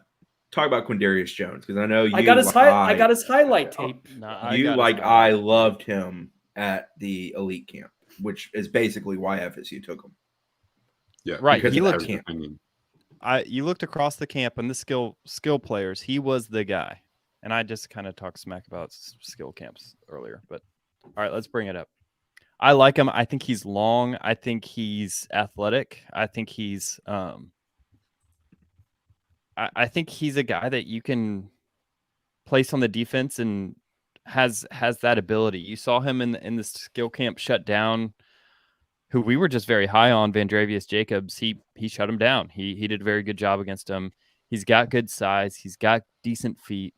I think for a 3-star, this guy's a steal. I mean, I'm not going to sit here and tell you I think that he deserves all of the stars, but I think he's been under-recruited and under-evaluated because of whatever situation he has in his high school. But I think he's a bigger framed guy that moves all right, and someone you can put. All of these clips are on offense, but I was most impressed with him kind of potentially either playing a boundary corner where he's kind of a bigger, more physical corner presence, or maybe even potentially a guy you could move to safety and kind of a Shaheem Brown type role. So I think he's a developmental prospect, but I think he's got the bones of a guy that's got a pretty, can be a contributor for this team. And I think that's what you're looking for in a 3-star. Watching So he went to Alabama, Mississippi. Go ahead, Brendan. Say what? He just reminded me of Darian Williamson, the way he moves at wide receiver. who were really high on me specifically, but a lot of bendy flexibility. Sorry, Chris, you go ahead. He went to the Alabama-Mississippi All-Star game. He competed in practices. He earned regular praise for what he showed in those practices. And that was not from us. That was from national scouts. And I believe it was over multiple networks too. So just mentioning that. The recruiting's weird. I mean, he had FSU, he had Mississippi State. That's it. I asked somebody, like, does he just not care about it? And they're like, yeah. And I mean, Quindarius told me the last time I spoke to him that, like, he just doesn't really field calls. He didn't care. Like, I mean, the best way I can put it is he committed to FSU. He was content. He knew where his future in college was, and he was done with the process. And he was done in the most done of kind of way. So I don't know if he legitimately had other offers or not, because I don't think he cared. What happened, Zach? Can you fill us in? Because it happened to Chris, but I think you'll explain it ideally. What happened with Quindarius in the recruiting process? I got to go pee, so that's when I'm having you go talk for a second. I think Chris can explain this better, honestly, because the text happened to him. But so I guess we had an old number for Quindarius Jones. So Chris was asking Quindarius, I guess, maybe about a visit or something. Do you remember what the? Yeah, I was reaching out trying to get, I think I was trying to confirm, are you still talking to FSU? When are you coming back over here? When's your official? Those kind of basics. And I get a response of, if you had amnesia and you got cured, would you remember what you forgot? I was sent for a loop for a couple days. Like I didn't know, I didn't respond because first and foremost, I don't know how you respond to such a text. And secondly, I'm like, well, if that's Quindarius, he's the deepest thinking high school recruit I've ever met in my life. And I'm pretty confident it's not. So yeah, I did get his phone number eventually. Also found out when I got his phone number, I think his nickname's Granddaddy or something like that, which just adds to the lore of it all. Yeah, I'm a fan. Like, I like the kid. I thought he was awesome at the elite camp. He's long, he's lanky, he's got good swivel hips. He can do a lot. I think he can play multiple spots in your secondary. I like to turn a lot of people into nickels, but I think he's got a lot of skills that would make him a really appealing nickel. Mm-hmm. Yeah, I do too, Chris. That's a very easy, like, oh, he can do everything, put him at nickel. Yeah. Well, I'm gonna hop off here. I'm gonna bequeath the scrolling update bar to AB. That's gonna be his job from now on. But thank you guys for having me on. Go Noles. Let's see how this goes. Thanks, Kev. Yep. Thanks, Kev.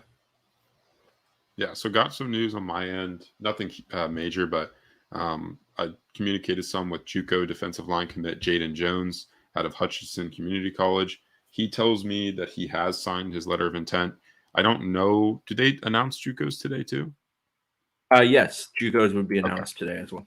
Gotcha. Mid-year enrollees can basically be announced today, I believe, is how it works. He signed his letter of intent, he tells me. So, it just hasn't been announced by FSU yet. It just got announced literally right now. It's on the website. They list him at 6'6", 240 pounds, ranked as the number 6 JUCO prospect nationally and number 1 edge defender. He is a guy that just has a ton of upside. The one issue is obviously he got injured this season, got an ACL injury, and is currently in the recovery process of that. FSU, he's looking forward to get to FSU, for their, be under their training and training regimen to try and get him back into shape. I think, we probably won't see him this coming spring, but he'll be ready by the end of spring and into summer conditioning for FSU season next year. A guy that I think kind of blew up a little bit over the offseason this past, kind of in the spring, because of some of the tape he put up from his spring, JUCO season, I guess, practice season. So put up some tape from that. Schools like Florida State came calling, Houston, Missouri were some other schools that came in with offers. I mean, that was basically off like unproven, tape. It was all practice film. So this is a guy that FSU is super excited about.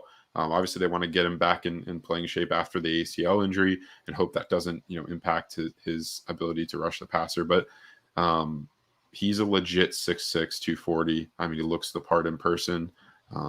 Chris, this was one that, we kind of got word of over the summer that was committing. Kind of a surprise thing, but FSU wanted to get it done. And I think they almost maybe lucked out. We'll see, obviously, in his career. if he has success at Florida State. But they might have lucked out by him not playing in his senior year, because he could have been a guy that really exploded on the recruiting scene down the stretch. I mean, his JUCO year this past year. Yeah. So he's a young man that his body's changed a great deal since his high school days. He dropped weight, he got a little bit taller, became a little bit more explosive, and it made him a bit more of an appealing prospect than he probably was coming out of high school game, when he was almost more of an interior guy, because he was a little bit shorter, a little bit more squat, a little bit more heavy. And yeah, the ACL is always concerning with those qualities, especially at that position. So you hope he bounces back fine from that. But from all accounts, he has been doing very well in his rehab. He is supposed to be at FSU here very soon. So he'll get into the medical portion of FSU, which will definitely help him along the way. Won't hurt at all. And yeah, I agree with you. I think Jaden's a dude that if he was able to play at his full tilt this past season, with the fact that that position is always a need for everybody and everybody's always scouring everywhere to find a guy, I think that his status certainly would have raised, and a lot more other schools would have come into picture. But it's funny, I think FSU kind of found him when they went to see Malik Benson. I believe Malik Benson was the receiver there, right? I have that name right? Mm-hmm. Going to an SEC school. So I think FSU went to see Benson, and they were familiar with Jaden because of the high school ties and recruiting his area. But that's when they saw him, kind of the relationship evolved pretty quickly. He ends up at FSU. Tony Tokars, I want to say, was maybe the first person that saw him. Dugans also saw him because of the Benson thing. Ryan Bartow was very involved in this one. He had a good relationship with Jaden and his mother. And then obviously John Papuchis and the defensive staff came in at the end and helped to close it down. He took a visit, back around Easter, if I remember correctly, because I think he was home at that point from Kansas. And that's when it kind of became he was coming to FSU. Hi, guys. Why is everybody flipping out about Hakeem Williams? What's people doing? Help us out, Zach. Can you calm us all down? It's not done. That's why. Yeah. It's not officially in. That's why. So he's supposed to sign around 1 p.m. today. I'm trying to make it out there, just depending on, schedule wise. I'm trying to go to a few announcements today in South Florida. So that's definitely one to watch. Not worry about, but watch. I think Miami last night was trying to talk to Hakeem. I talked to someone close to Hakeem, and they told me basically not to worry. I don't think this is one where FSU needs to worry. They've done everything they need to do here. As far as, other schools, I'm not sure, but I know Miami was a school that was trying to communicate with him. But I'm not worried about it. I've been sent kind of the plan for his announcement, and it's like all FSU centric. He's got shirts that they're handing out at the ceremony that say "In Hakeem We Trust."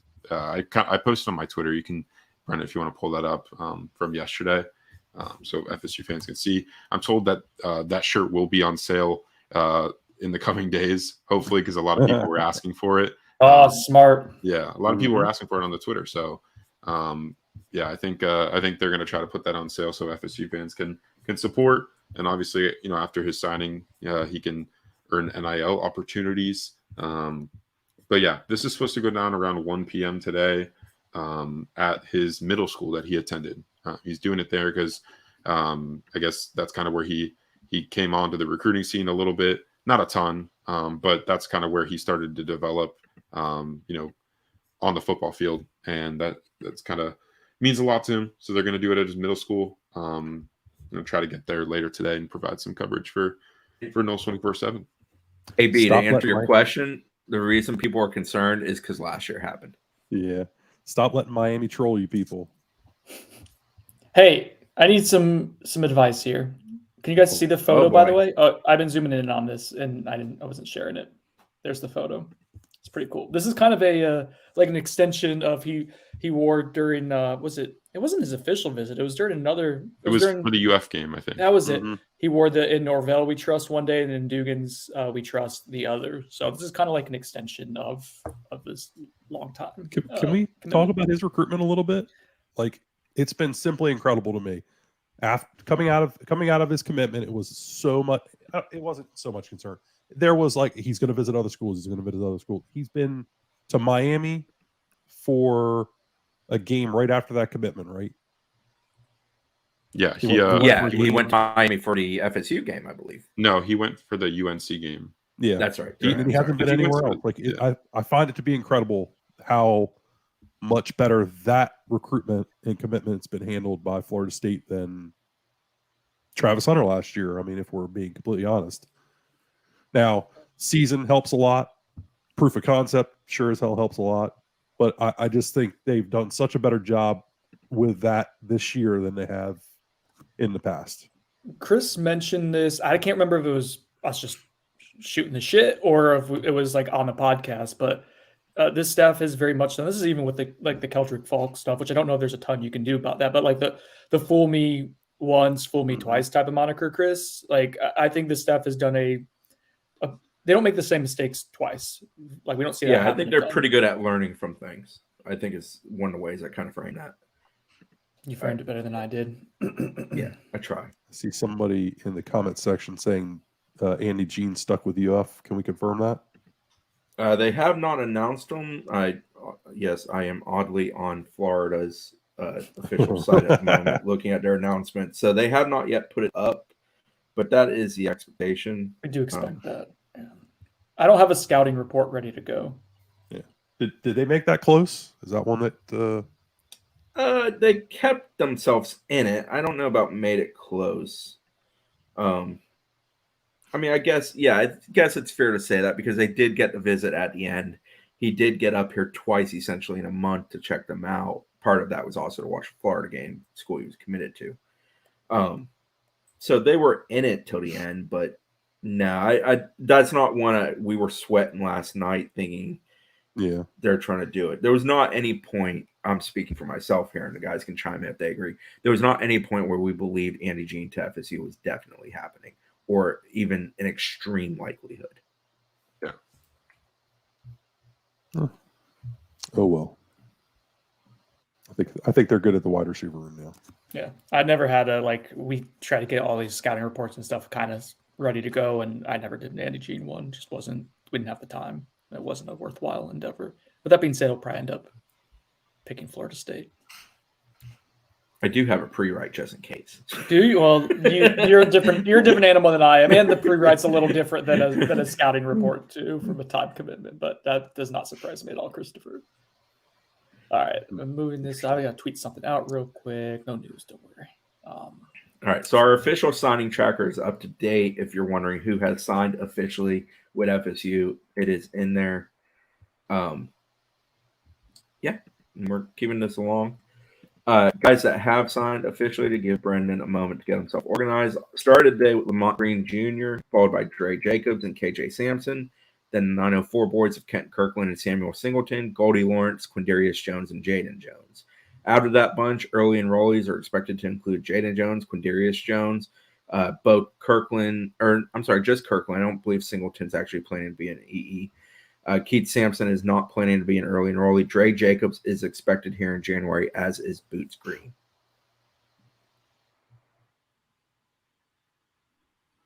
Have you guys watched Boots' senior tape yet? We did. We can pull it back up because that was the first one we watched. We have many more users now or viewers now. I can pull that up in a minute, AB, if you'd like it. It was impressive. We can pull that up in a minute.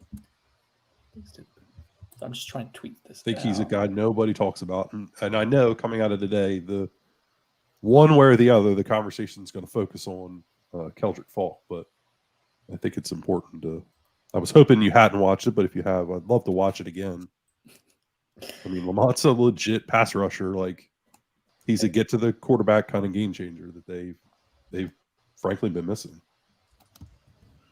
Here's a question for you guys. What do you think FSU does at defensive end if they don't get Keldric Faulk today? Portal, probably. Some of this conversation also hinges on Jared Verse's decision. Mm-hmm. I think if they lose Verse, then yes, definitely a portal. If they keep Verse, then you go and evaluate who's still out there and figure it out. But, they obviously can recruit the portal at a high level, and they've had success at that specific position out of portal. So I think you go to portal if you lose Verse also, which we think is kind of a coin flip, and we expect some clarity after the bowl game in about a week or so on that. I would lean probably, I guess, coin flip, probably a little bit closer to like 60-40 him staying at this point. I'm more leaning towards that right now. Cool.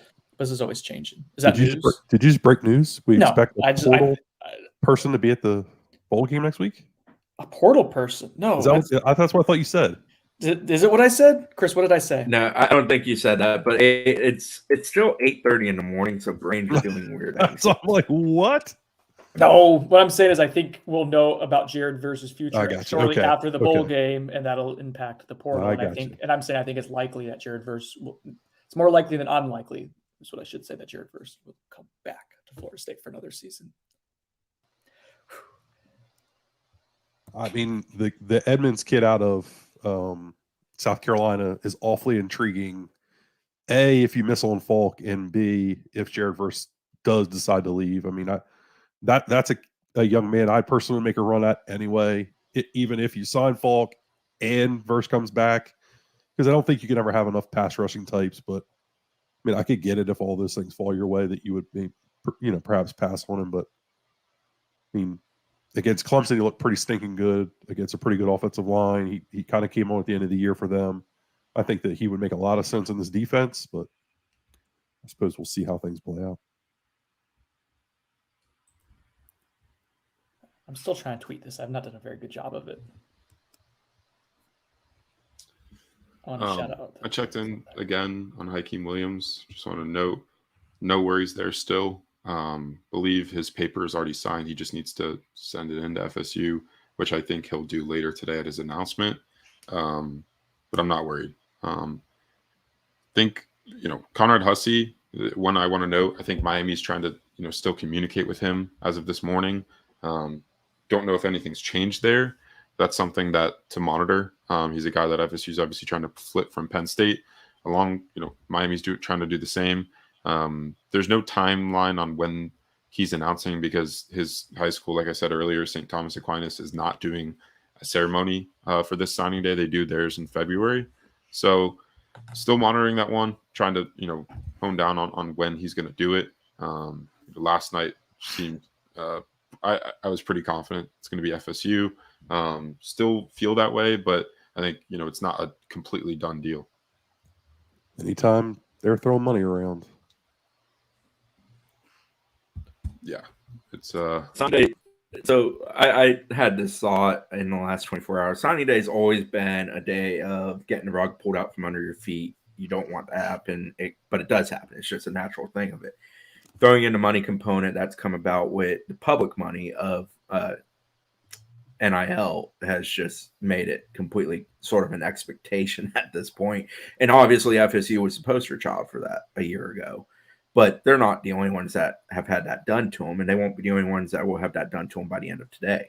So I just, it's one of those things that I think people get tunnel vision that, it's just happening to FSU. No, it happens to a lot of people. I mean, heck, one of the better quarterbacks in the country just switched from one Pac-12 school to another current Pac-12 school who will be a Big Ten school.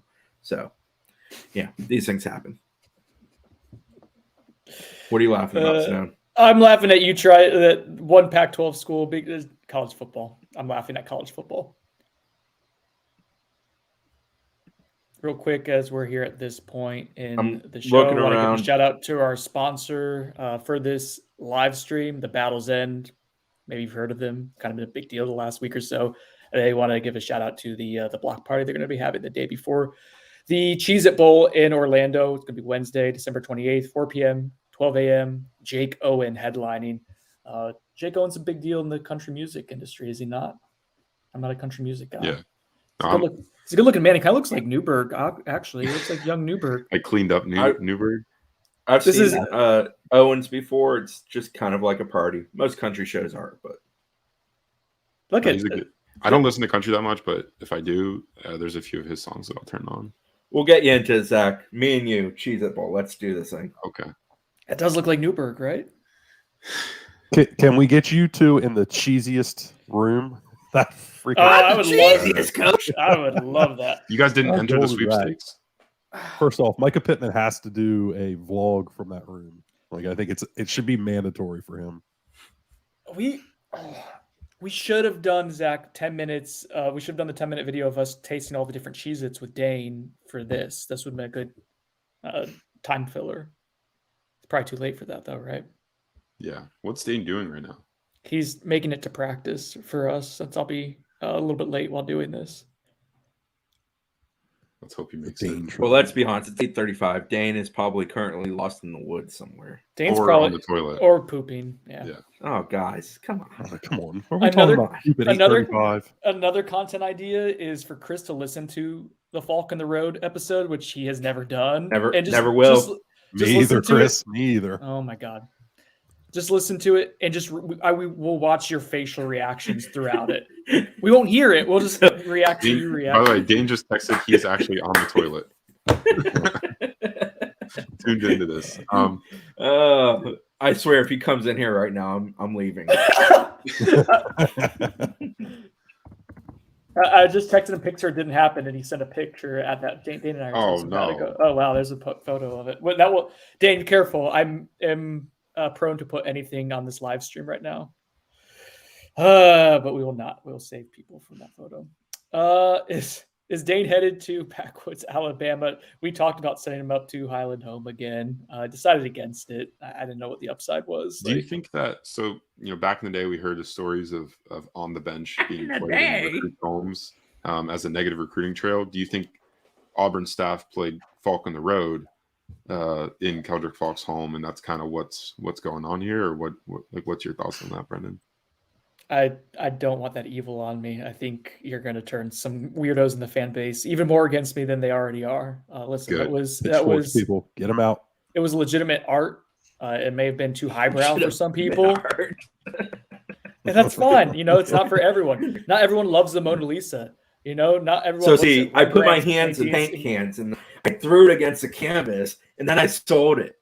I'm gonna be Art. completely honest. The best thing that came out of Keldric or the Faulk on the Road was Brendan's response to everybody's hate.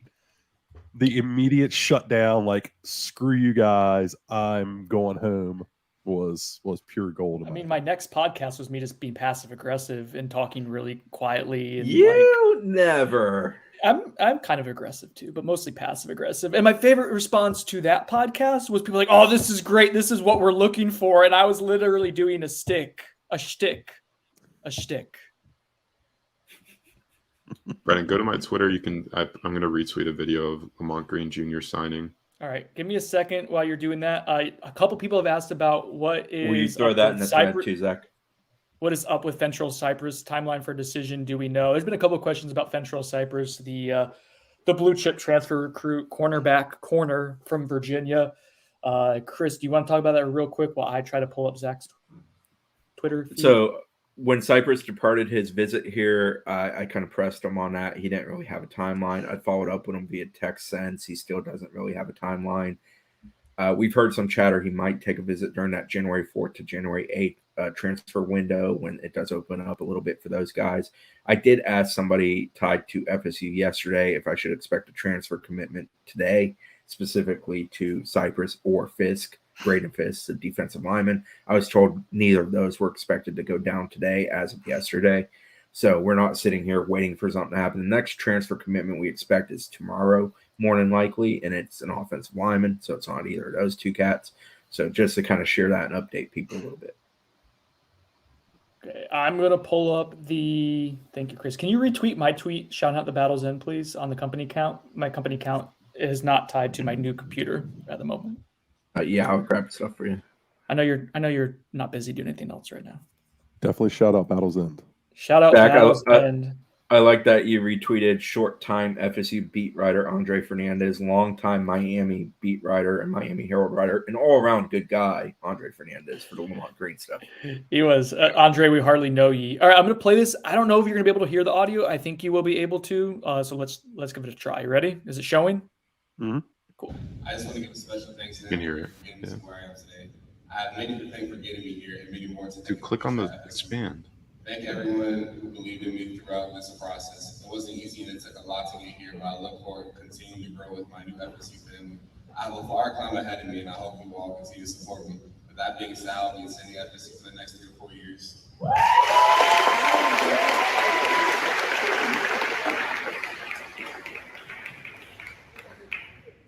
I just want to give a special thanks to them. Oh, okay. All right. We're just going to keep playing it. Oh, okay. Again! Do you want to watch some Boots huddle, maybe? Is that something you'd be interested in while we got you? Absolutely. Okay. And AB, are you doing the show with Zach later tonight? Yes, I am. That's gonna be a long day. He's bookending this day. Let's see how it goes. Boots ending. Battle's ending. Shout out to my boy Ingram Smith. Ingram Definite friend of the program. back on. He was here last year for Oh God. Oh Jesus. Oh no. epic moment. He texted this morning and say, here for the moment. He's like, I joined for what I thought was going to be 10 minutes and it turned to a 4-hour meltdown. A moment in time, as he is so aptly described it. It was a moment in time. All right. Pulling this up for us here. I'm getting good at this, guys. Right? Don't everyone agree at once? Chris, you spelled Quindarius Jones wrong. Oh, Chris. What? You spelled Quindarius Jones' name wrong. People are like saying, I don't remember him being a guy. It's like you spelled it Quan Darius. Stop. Don't, Zach. He's going to get mad at us for making him do this. Shut up. Where You know, where Zach, did this happen? I'm doing like 7 things at one second. I removed Zach out of the feed. Oh, but he was actually being helpful. I was instigating. I'll find it. I'll fix it. All right, let's get. Oh, sorry, I'll go back to the beginning of the Boots senior highlight. We watched this at the very beginning, and man, he's gotten so much better year over year, and that's going to be, I think, kind of a common theme. Like we watched the Sam Singleton better. Brock Glenn is in. Oh, Brock Glenn is in. Thank God. I got a little nervous there when the Ohio State 2024 QB decommitted. I think they just recently flipped the guy, so I don't think that's Flip that kid from Washington, right? yeah. All right, AB. I'll tell you the thing that jumps out at me the most. I haven't watched his senior tape yet. I've watched all of his film prior to this year. He's gotten a lot more flexible than he was in like his junior tape. Like even in the summertime, I kind of thought he was a little stiff on the end. Like I wasn't sure how bendy he was, but you kind of start to see some better bend out of him in this film than I've seen in years past. And he's obviously super explosive off the line. I wonder if they mess with his stance a little bit to get his feet up under him a little bit more so that he can maybe be even quicker off the ball. That popped right away. He's powerful. He's powerful for a young man. It's I think he's still got some growing to do, some weight to put on. He obviously lives in the gym. He's a gym rat. I mean, you see the videos that his dad puts him through, like it's pure insanity. He is really low off. So he's really low off the. This is the Y9 technique they teach in the NFL, like just straight explosion. But I feel like he comes off so low. I don't feel like he's under. Like if he's got to change direction there in those first 2 steps, I feel like he's not in position to do so. He's still. I see what you mean. There is still some tightness there. It's not like glaring weakness, but he's not like bendy. He's not Brian Burns, and that's probably why he's ranked where he is, which is like a low end 4-star, which still projects as a potential NFL guy. Just not like a. I think he's going to take a little bit of time. And I think a year in like a weight training program and doing all the, hopefully get him doing yoga and doing all the different band work and all that stuff they'll do. I don't know, I'm the strength and conditioning guru by any stretch of the imagination, but I think they'll loosen him up even more. What about you, Chris? Are you a yoga guy? No, but I am considering starting to do it next year. Oh, I was going to do hot yoga. Do you want to join me? I'm not doing it with you, dude. 0% chance. Good, because I didn't want to be behind you doing hot yoga anyways. Good. You know where you live. I'm going to drive to your house and beat you up. I got my father-in-law right now. He's packing. Don't try. He might help me. All right. We've almost been at this for 2 hours. Nothing crazy has happened yet, which is, I think, jinx. Yo, I have some good stuff. Oh, good stuff. Let's go. Yeah. Hang on. I'm told. Hey, hold on. I want to make it to where it's just you. Whoa. That's just AV. There we go. Mostly. All right. So, some news on Hakeem Williams. I'm told that he has sent in his letter of intent to Florida State at 7:01 a.m. and they're just waiting to announce it later today for when he makes his ceremony announcement. That should be around 1 p.m. So I'm officially not worrying about that one. Miami is apparently still trying to call his camp, but I'm not worried. I think it'll be officially announced after Hakeem's ceremony later today. Nicely done, Zachary. Yeah, I'd heard something similar last night that was the plan, but was going to let you guys announce it because you guys know a lot better than I do. On Brock Glenn announced as 6'2", 200. 200, really? Yeah. Dang, my boy's beefed up a little bit. How about the redemption tour for Ron Dugans? Yeah, you know what? Let's stick on that for Tip the cap to him. Tip of the cap. I'm trying to get this back. Wait, there we go. Okay. Yeah, remarkable. Was that? I had to get us nice and squared away and in the position we were in previously on the screen here. Ron Dugans was someone like this podcast was critical of him last year, and deservedly so. Like the wide receiver room was not AB. I mean, shocking that AB was critical of someone. Listen, like the wide receiver room was not good last year. It was probably the worst in the ACC, maybe one of the worst in the Power Five. And the recruiting was lackluster as well. This year, I think, goes to show you like when you get adequate talent to work with and a little bit of just a little bit of juice, like FSU's strong start to the season, they positioned themselves to get Hakeem Williams if they started strong, and that's exactly what they did. And then there was no reason to ever lose him at that point. Like they were able to hang on. So like I think it goes to show like when we can be critical of this coaching staff in certain areas, even though we largely think it's doing a really good to great job. But when you're able to have the right pieces in place, it makes everything else easier, right? Like look at the way the wide receivers blocked this year. They had guys who were bought in on it, and Ron Dugans was known for his blocking when he was a wide receiver at Florida State. Like there's finally the talent level and the strength and conditioning, like the overall like ability to carry out what he was teaching them.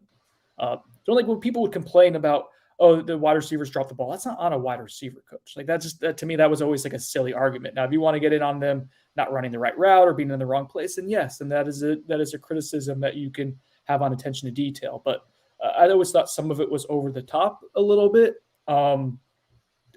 It's good to see him have some proof of concept on the field this year, and that's led to some extra oomph on the recruiting trail. And Hakeem Williams is like the cherry on top of that. Ooh, someone likes your hair, Zach. Michael Barr. Zach went to my barber. Would you go back to Dallas? You're just trying to flex on Dallas. No, he was awesome. Really good dude.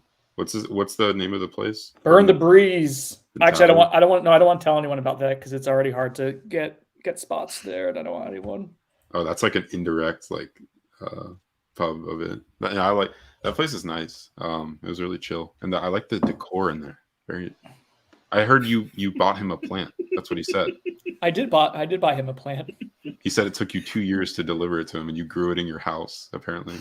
Yeah, it was Ashley's plant, and we needed your wife and give it to your barber.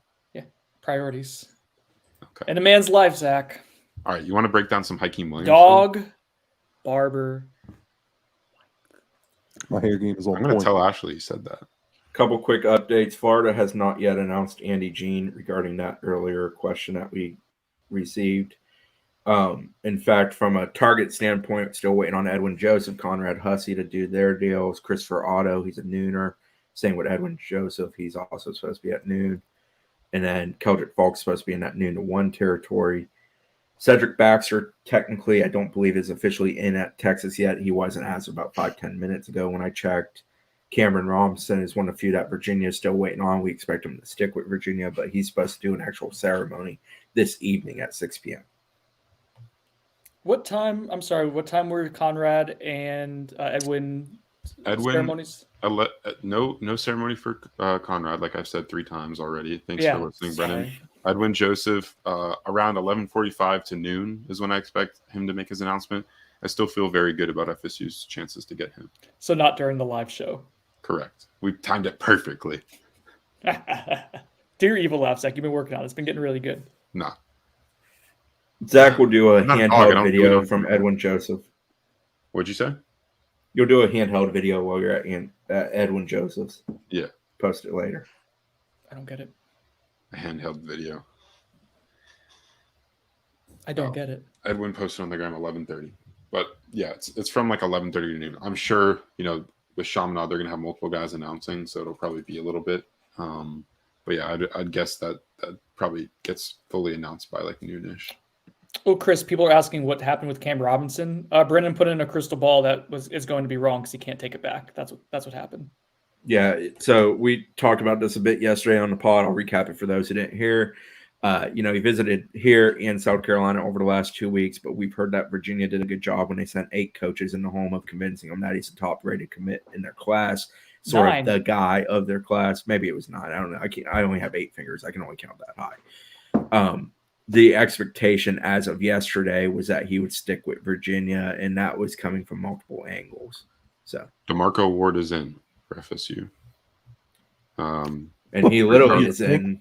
Yeah, well, he's good in chance town, he's at practice today. but he's officially signed with Florida State out of Duluth, Georgia, over there. 3-star linebacker, 6'1", 210. A guy that's been pretty productive for that Duluth program. 3-year contributor, piling up 238 tackles, 21 for loss, with 7 sacks, 4 fumble recoveries, 1 interception. A productive dude that FSU is going to have practicing in their bowl practices, which is pretty cool. Not something we've seen FSU do, at least in my time covering Florida State. I know a lot of other schools have done this before, where they're getting their signees on campus to participate in bowl game practices. So, going to be cool to get kind of an early look at DeMarco Ward at FSU practice in the coming days. So someone is asking what the rule is to get that to happen, and we also have DeMarco Ward's highlights in the background. Chris did a ton of research on this, so I want him to explain it. I looked up the ruling from the NCAA. Basically, it's called a vacation period, and they're allowed in if the school has confirmed them as in. The key there is that beyond them having to be signed and officially in, there has to be a compliance standpoint where they're cleared to go and they're able to get in. I asked FSU specifically about Ward on Sunday. At that point, they weren't sure with regards to his ability to practice. He was at practice on Monday, but he was not a participant in the practice. We will see if he is today or even immediately after Christmas for the bowl game. But you are able to. There's just a way to get them in. Georgia and Alabama has several guys already with them. Obviously, they have a potential of a great deal of practices, especially in Georgia's case, because of the factor in the playoffs. So it's not uncommon. It's not unheard of. It's just something FSU hasn't done a whole lot in recent years. This film looks a lot better than his junior film. He was really productive. Hang on, there's a hawk in my backyard. I'm going to go take a photo. What is going on? Yeah, AB, break down the film. We need a little Brendan. I mean, his junior film, he kind of stood still a lot, and he called a lot of. They were running. I don't remember if they were running like a 3-4, and he was just taking on guards the whole game and kind of trying to work off of that. But here, I mean, you see him getting downhill. He's attacking the football now. He's finding sunlight and getting through it and getting into the backfield, making plays. That's a beautiful job of finding a window and getting through it. Seems to do a nice job of staying square, staying on the back hip of the ball carrier. I don't know how well he runs. Look at that pursuit. Yeah. I think his speed could be better, and I think that's probably a difference between him being a 3-star and a 4-star type. But he shows physicality. He seems to tackle the ball really well. His instincts seem to be there and have improved.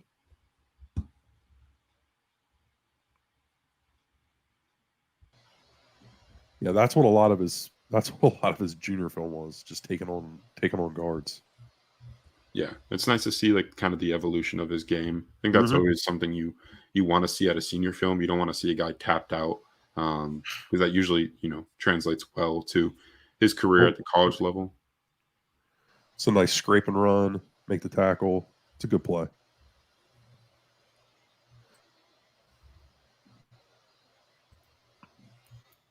At this point, FSU has 10 in. Yeah, so they have 15 commits in total, right? Yeah. Going in today, so not including transfers. Yes. Yeah, so the only remaining guys would be Hakeem, Lucas Simmons, Keldric Faulk. Who am I forgetting? Let's see. I'll go on the commit list and run it down. Yeah. Hakeem, Keldric Faulk, Lucas Simmons, Blake Nicholson, Jabril Rawls. Those are the 5. So For Hakeem, already said, expect that to be announced at 1 p.m. Keldric Faulk has a noon Eastern announcement set. We'll see if we get resolution on that beforehand, but that's one I'm constantly checking on, obviously. Lucas Simmons, I believe, is announcing at 11 a.m. at a school ceremony, Yes, so that's that is likely correct. when that gets announced. He tweeted out something this morning, kind of reacting to FSU's like signing day hype tweet. So not worried there. Blake Nicholson, he's probably currently asleep right now because he lives on the West Coast and it is currently 5:55 a.m. over there. I expect him to sign probably in like when it hits 7 a.m. out in that Pacific time zone. And then Jabir Rawls, I believe, should be announced. He should probably that's who I think will probably get announced next. I think he's a 9 a.m. guy. So yeah, 5 guys left to go, currently committed, and then obviously we've outlined some of the guys that are not committed that FSU is targeting and trying to get, and a lot of those will happen from like around noon or around like 11 to noon. So yeah, we'll monitor that. Look at this logo here. It's a blatant ripoff of the Dallas Mavericks. I'm going to send a cease and desist letter. They're the Mustangs. I know what they're doing. I understand what's happening. I'm going to tell you right now that Randy might have gotten one here. This Randy? Okay. more impressive than his junior film was. This is common themes here. Staff evaluates pretty I'm well. thrilled with what I'm seeing. His Who we production. talking about, DeMarco? Yeah. He This is a productive kid. Significantly better than his junior film.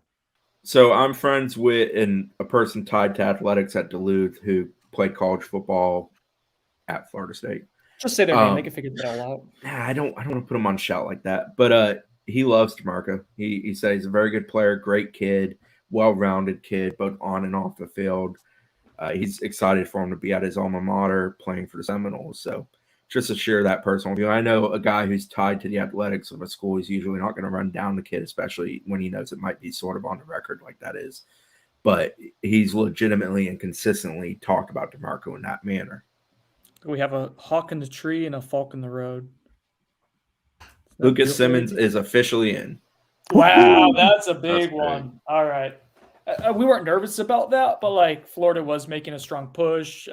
Florida's NIL game is what? They weren't making a strong push? So? They were making a strong push a few weeks ago, but he I'm Zach. I'm only worried about what's happened in the last 48 hours. They're making a strong push drinking on Twitter. What? What's happening? All right, let's break down. All right, go ahead, AB. They list him at 6'8", 300 pounds. That is absolutely insane. He's originally from Stockholm, Sweden. Now played high school at Clearwater Academy International. He is a early enrollee for Florida State, so he'll arrive in Tallahassee in that first week of January to get on campus, start getting acclimated, and participate in spring ball. Really excited for him. I want to jump into some film and get AB's thoughts. Yeah, I'm trying to find it here. It's a little complicated. Yeah. Well, I know there was one game. If it's on his huddle, I haven't checked, but their game against Venice was a huge game for Clearwater International Academy. They won that game, which I believe is the first time in program history. Venice is a powerhouse, and Venice also has probably the top pass rusher in the country, Damon Wilson.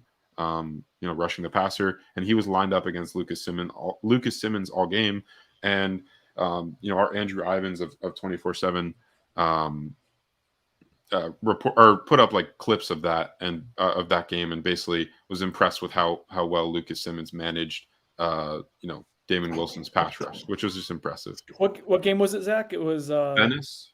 All right, I'm looking forward here. The way his huddle set up is not ideal, to be honest. I'm not blaming Lucas. It's not We making need to it update easy. the ticker at the bottom too.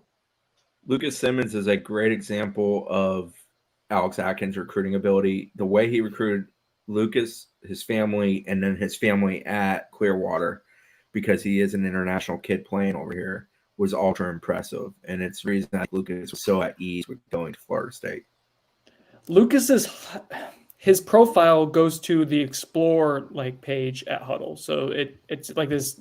I thought you were saying Internet Explorer, and I'm like, I didn't know that was still around.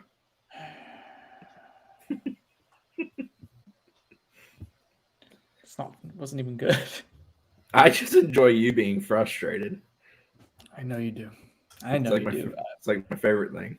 I can get his junior highlights. I can get those, no problem. There's a kid playing soccer named Lucas Simmons. You're struggling with this. You're dealing with the same thing I am, right, AB? Yeah, it was hard to find highlights for him, period, even to do his breakdown. I can get the junior highlights up here. Let's see. Let me make sure it's like a decent video before it's 2 minutes and 43 seconds, so I can do that. But we don't get to see senior year growth. Knee is 1 in a million. Don't encourage him, Dre. Zach's on the phone. Oh, he's gonna get the Newbergian. Yeah, I think that might be Faulk. I'd heard 9 o'clock might be the time we get some news. All right. About to start sharing the screen here for now while Zach's gone. Is that Chris Parson? Is Zach? Oh, yeah. Yes, it is. Some people just can't let go. No, man. All right, so he's a left tackle. Great angle. Yeah. Ooh. Oh, and he just jumped on the dude at the end. Good show. Simmons is a stud. Well, I mean, let's be honest.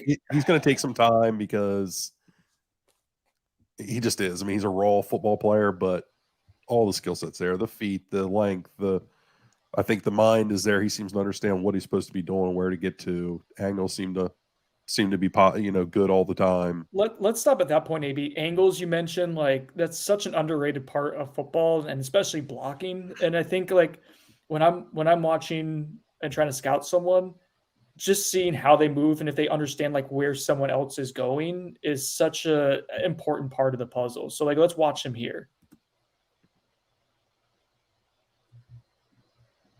Like I understand it's a smaller guy that he's pancaking there, but to understand like where the smaller guy is going to be and how to cut him off, even here too. Like the pancake's not the impressive part. The impressive part is how if you go back to it. Yep. The impressive part is the redirection on that quick guy, because he takes that angle there, then he's got to redirect and get on him. Yes, and get leverage. That is what's impressive. Yeah. I mean, just him out in space moving. Yeah, he's got a shot. He's got a legit shot. He's going to get coached well here. I think strength and conditioning is going to be key for him. Which is one thing FSU's done Josh Storms has done an amazing job. Strength and conditioning. Josh is really good at his job, I think. There were people critiquing it, like smart people, like in the media that were critiquing his strength and conditioning regimen. And I was like, I just kind of like same thing with Ron Dugan's. Like you got to give someone something to work with. Mm-hmm. And once you have that, like we've seen the results. FSU was almost always the better conditioned and certainly the stronger, more explosive team this season. Yeah, Lucas moves really well. AB, I think for him, like I don't think it's crazy, like for him to be someone who can find his way into like a rotation within 2 years. Like I know he's a raw prospect, but like there's just so much good there. There's a lot of clay there. Yeah, he could have a faster trajectory than you would expect for an offensive lineman. That wouldn't shock me. I mean, a lot of that stuff is how quickly he picks it up, how quick he picked the playbook, the nuance of the position, and that's what it comes down to for offensive linemen a lot of times. Getting that communication down, being able to handle twists and stunts. You missed it earlier. Kev described him as a true tackle, and I think Chris was Chris offended? No, why Chris likes guards so much? I do, but that's because most people are guards. That's very true. I mean, it's amazing to me the number of guards they're taking in this portal class because they've already got so many guards on the roster. Yeah, and so I think we haven't talked about the portal guys. I would love to. I think that's something people would love to hear about also. All right, let's get into it then. So let's say so far here on Wednesday morning, they've added Casey Roddick from Colorado, multi-year starter. And then the next day they added Jeremiah Byers-Sinone from UTEP. Really big fan of his game, multi-year starter. And then yesterday added Keandre Jones. I don't know why when I do my 1, 2, 3s, I start with the thumb 1, 2, and then when I get to 3, we switch it up. Anyways, Keandre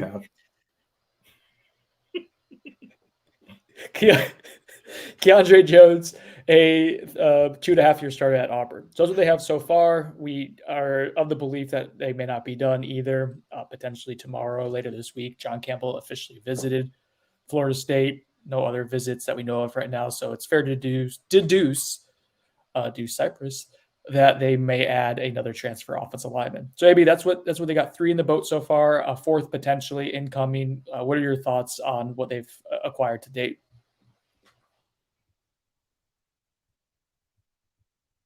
Uh-oh, I don't like that. We lose AB. He's frozen. Not the most flattering. Not the most flattering freeze either. Chris, what do you think? What do you think of the? Oh, AB, you back? Chris, what do you think of the transfer offensive lineman? Live TV. I'm extremely excited about the group they got. I think Jeremiah Byers is extremely special among that group. Keandre Jones is a guy who I think helps him at guard. If he can return to his old form, he's capable of being a starter, but at worst, he's a too deep guy for you.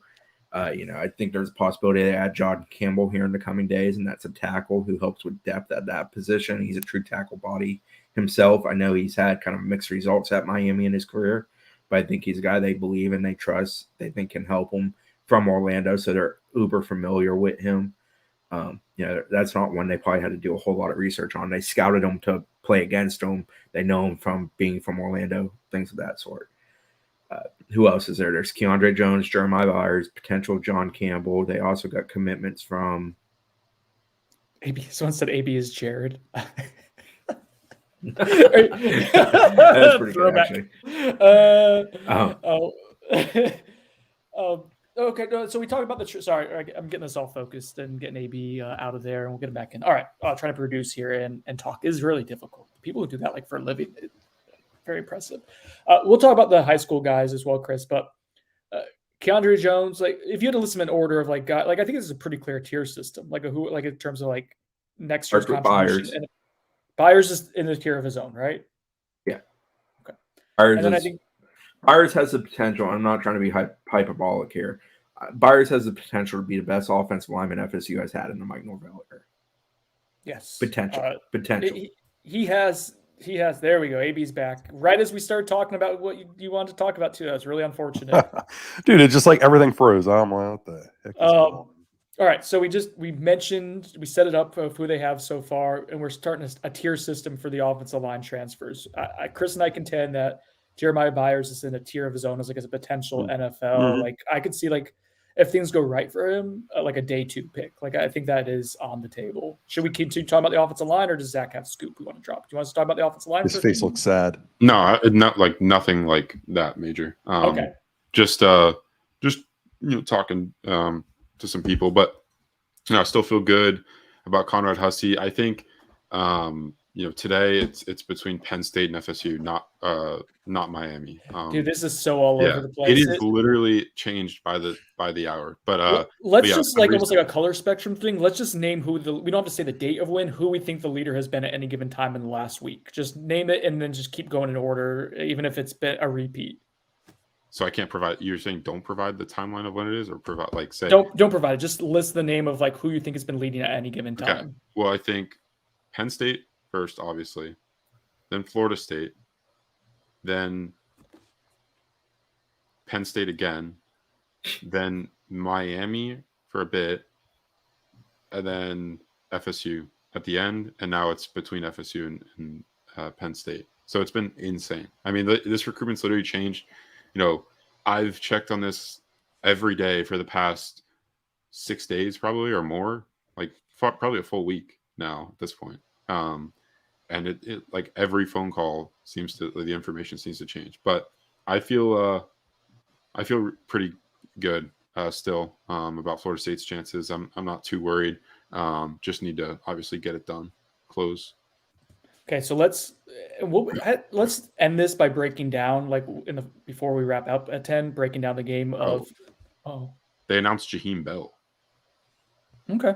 So they can announce, I think, if it's like a grant and aid type of deal. Yeah.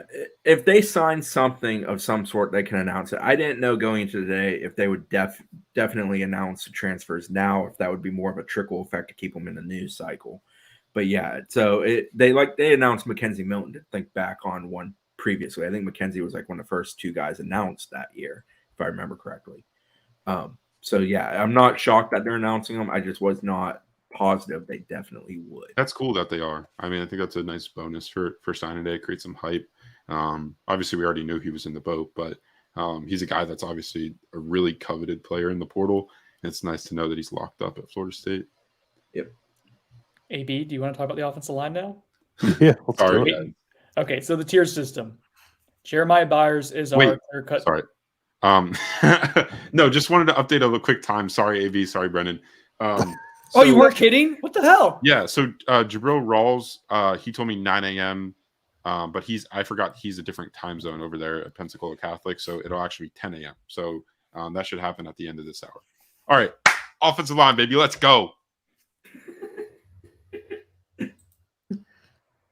Oh, This who feels added like a that? shot at me. I don't know. I think that was. This is Yeah. definitely AB on his other account. Yeah, so when the internet crashed, everyone started saying that you're Jared and Jared is you. So let's It's all for see. ego. Tier system. Sweet Jesus. Tier system. Byers. Jeremiah Byers. Okay. Do we agree with that? Like he's in a class of his own. Yes. Are we talking just tier system of the incoming guys? Because I Yes. think he's your best lineman right now. Ooh, yes, we're talking about just Potentially. Dave. Okay, I thought we lost AB again. We're talking about just incoming No, guys I'm right here. now. But if you want to say that he might be their best incoming guy, yeah, like he has the most NFL upside of anyone currently Yeah. in the fold at the projected 2 deep. So yeah. Okay, tier 2. So if Byers is a tier 1 potential NFL guy, then who's a good Power 5 starter tier 2? I mean, I think Can we Roddick? I like Jones more than I like Roddick personally. I don't really. But didn't I care very go much back to Jones. his 2 year ago tape where he was a much better player, but I also thought he was in a lot better shape. Like I think Jones is similar to. I think he's got better game, but I think he's similar to Jazz. Like if he's in shape, I think he's a really good player. I do think he moves really well at like his size. Like he's always going to be like probably a 330-pound guy is what you realistically want to get him to. He can't be playing like a 340 to 350 though. And that's Yeah, he looked think he was way listed too at- heavy last year, disinterested. Like, yeah, I watched a couple of his games. It didn't look very good. Is that people ask like what the drop because the PFF grade went from about 70, which is above replacement level, to like 50 this past year, which is below replacement level. It's below average. What do you think, AB, like were the biggest drop offs? Was it just him being kind of sluggish? Yeah, he looked out of shape. I mean, he couldn't move. He couldn't get out of his stance. He couldn't stay in front of guys. I think that had a lot to do with the drop off of his game. But like, I think he and Roddick are really close together. I don't think there's some big, huge gap between the two of them. Like I think Roddick's a really good player too. And I think what makes Roddick so good is his versatility, because I think you could plug him in on any position on the line and he's going to have success. That's why I like Roddick too. He might even play center, guys. I know some people don't want to hear my that. God. There's a potential thing. So I would switch him. I thought Roddick to me, but I'm also like not a huge imagination guy. So like I know what Roddick is, and I know what he was this past year, and I think you can plug and play him at 2 or 3 spots on the offensive line. And to me, that's super valuable. With Jones, there is more this projection measure to him. Can you get him in shape? So I think that's why I would list the tier systems a little differently. I usually go by what I've seen, not what I think will be, which can be dangerous sometimes. But that's how I work. Yeah, I think Byers, you're safe. Roddick, you're semi-safe, I believe. And then Jones is the upside play.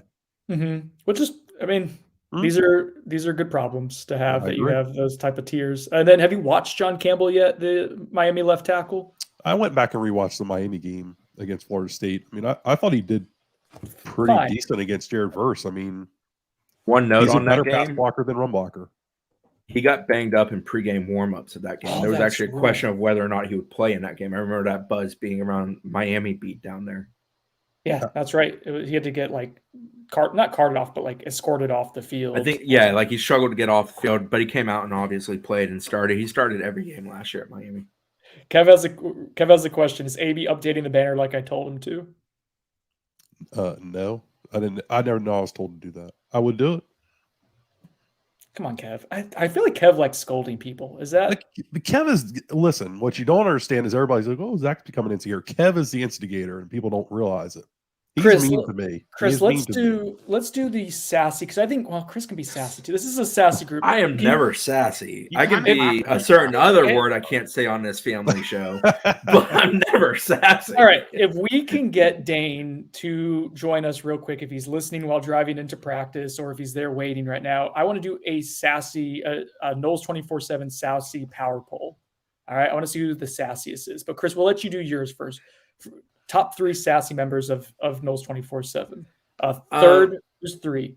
I would say from a sass standpoint, I think Zach is probably first.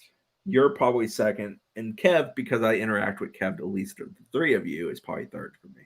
Okay, so you just went out of order there. That's But crazy. Kev is dry, and I love dry humor, so like I'm good with that. But Synonym, you get real sassy sometimes. But Zach's sassiness is greater than your best sassiness. Like Zach on his sassiest day is the sassiest of them all. I'm a constant sass. I think it's like a steady stream of Synonym sassiness. And Zach, you can't spell sass without, Synonym. Pass. Kid show. Thank you. Dane Not says on signing day. There's no Invite. such thing as kid show on signing day. The link's in the chat. that's Dane.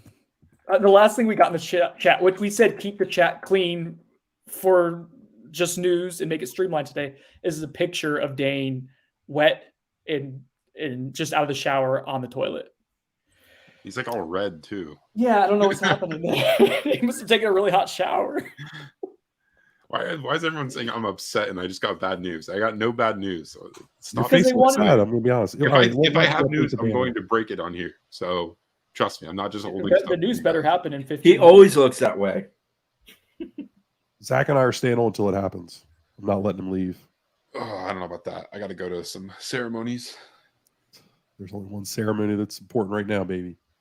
Okay, once we get Dane here, we'll do the sassy thing. I want to break down Conrad Hussey's game because I finally I got a chance to thoroughly watch it, and there's some things he does that are really good. While we wait for that, do you want to play some? Oh no, here comes Dave. What? Why does it say Dave? Why does it say Dave? I'm driving, that's why. Oh my god, yo. Sorry, this is unrelated. There's a turned over car who's like crushed into mush going into Calhoun. That's really ugly. All right, so I'm lost in Tallahassee. What's up, y'all? Oh my god, the whole Faulk in the road thing. People try to blame me for that, and like I made Dane look bad, but you can see he was a willing participant. I guess so. Dane, you look very dapper right now. Thank you, I appreciate it. Do you have the blue watch on? Show him. Oh, I don't. Oh, That would have gone perfect with this outfit. All right, so can we get a sassy power poll, please? Who are the 3 sassiest members of Noles247? I already know his list. And go from 3 to 2 to 1, unlike what Chris Sassy. did. Remember, sassy. I feel like there's a tier system though. All right, let's get into that then. I like that. And the clear first or the clear top tier without a doubt is you and Zach. But I think Brendan takes the cake, honestly. Let's go. I think Zach knew I was going to say that, but yeah. Wow. All right. Well, what's the second tier then? 'Cause I think Chris was basically a Zach and Brendan toss-up too. So what's the second tier then? Chris is not sassy at all. Chris is like disappointingly unsassy, you know? Chris sassed us really hard before we started recording the pod yesterday. The hardest he's ever sassed in his life. Chris can just... No, Chris is generally really patient, but he has that like dad patience where occasionally it's just got to like snap. Yeah. Chris is patient? That I am patient. Chris is quite patient, I feel like. You are... Chris Thank is you, more Dane. patient than you You're are, my but favorite child. I was about to have to like... I felt like I was going to need it. I was broken down in the cold rain yesterday, and I was going to tell you and Zach that one of you needs to have some patience with each other. So you guys were bickering. Oh, Brendan was awful yesterday. The in-laws are in town. He's all stressed out. Taking it out on us in the chat while I'm trying to provide scoops.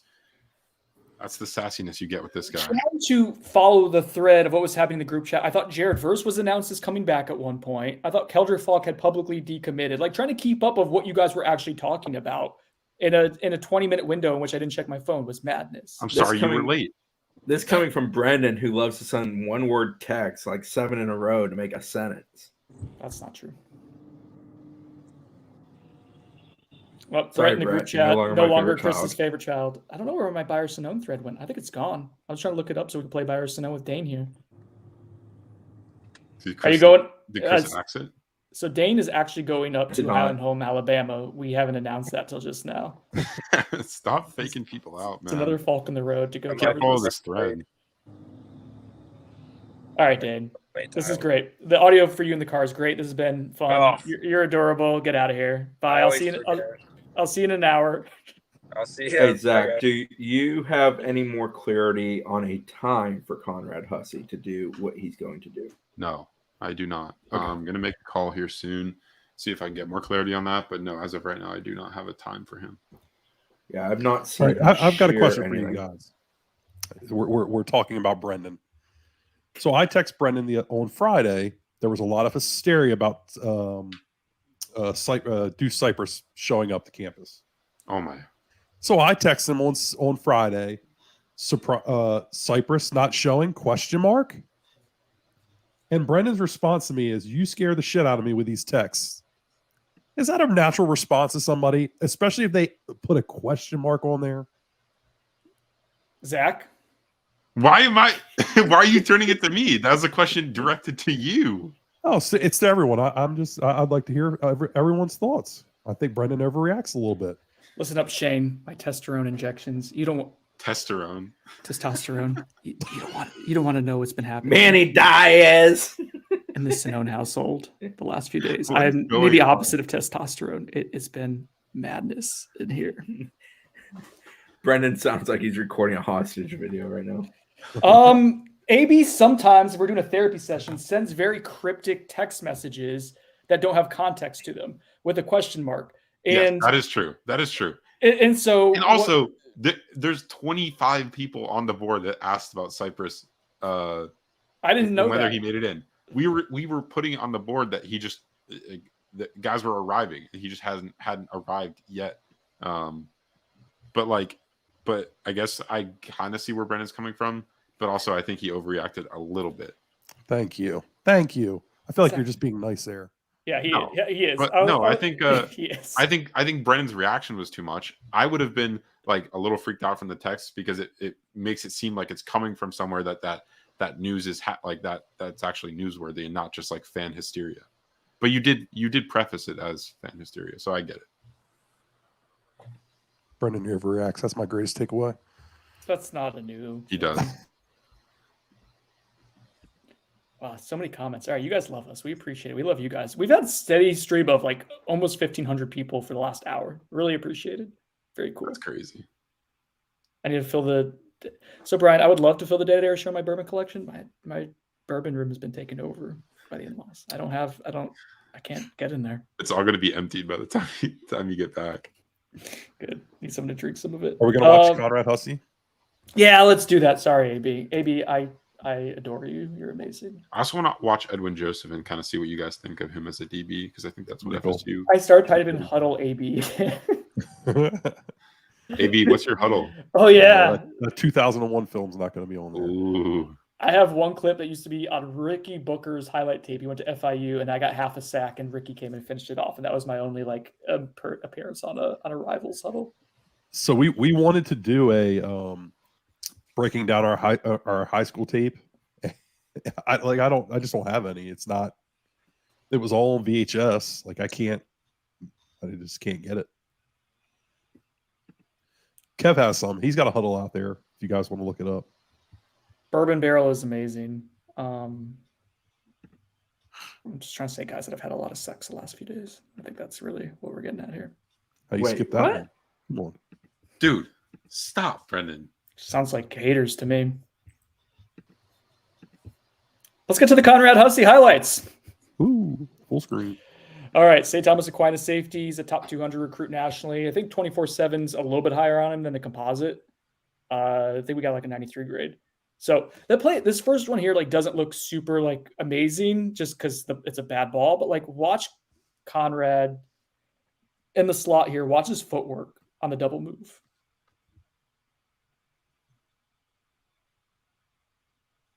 I think he's a really good coverage safety. Like he can play man-to-man. He can play zone. He's got decent range, but like the man-to-man coverage, boom, a little boom too. He does a lot of things well. Yeah, his feet look good. I think there's like a Stays level on his pedal. I've got live update on Conrad Hussey actually. He is currently taking a final exam. There's no word on his when he's going to announce, but St. Thomas Aquinas has exams this week, and he is currently in an exam right now, and tomorrow as well. So that he's fully entrenched in school, but should get an announcement sometime today. When an exam on the 21st of December. Woo. Tough. It's private schools. I could not do it. Private schools work on a different schedule. When you take a standard exam, you have to sign. I think the reason why it got extended was because of Hurricane Week down here, right? I think they got a week off. And also for football guys, it may be because of the state championship. Because I know my sister missed a couple days last week. Yeah, my sister goes to a public school like near me. And it's a great story. She has exams this week too. So hey. All right.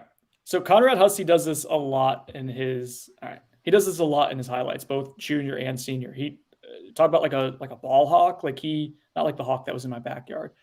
He finds the ball and just like his hand-eye coordination, reaction skills. Watch this. Knows where it is, knocks it out. He does that consistently. Like the game moves at a little slower speed for him, which I like. Like he processes it quickly.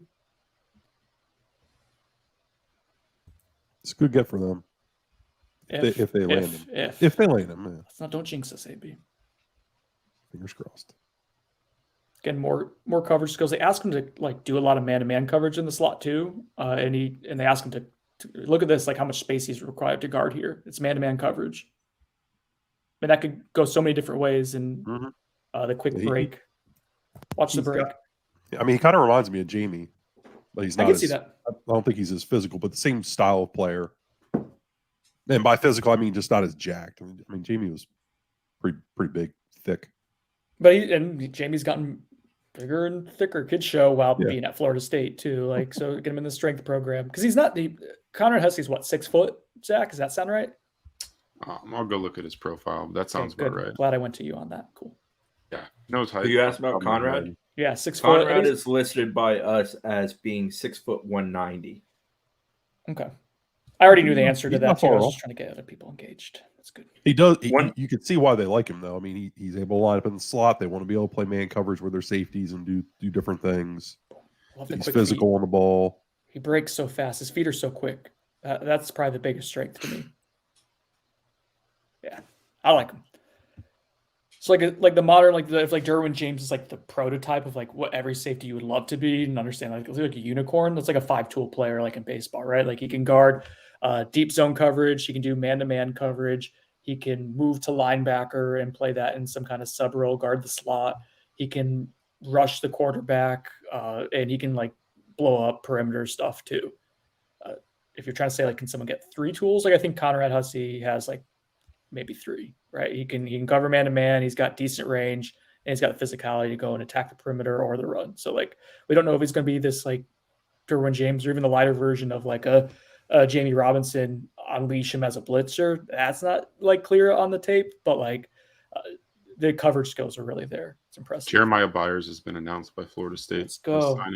It's a big one. Byers Sinone. We want to play some Byers Sinone? Real quick, one thing I'll add on Hussey. It's Aquinas. They produce the most NFL players of any high school in America. Yeah, and look at the ones that have attended Florida State in recent years. Anytime you can get a dude from that place who's highly thought of, and Penn State, Florida State, Miami all very much want Conrad Hussey, you take it and you don't think twice about it. And it's because they're very talented, smart, well-developed football players who have played in a high-level program and been extremely competitive in their high school career. Yeah, that's a dude that those kids typically end up being able to play early too. I could see him helping next year if things don't shake out, they don't get certain guys back or whatever.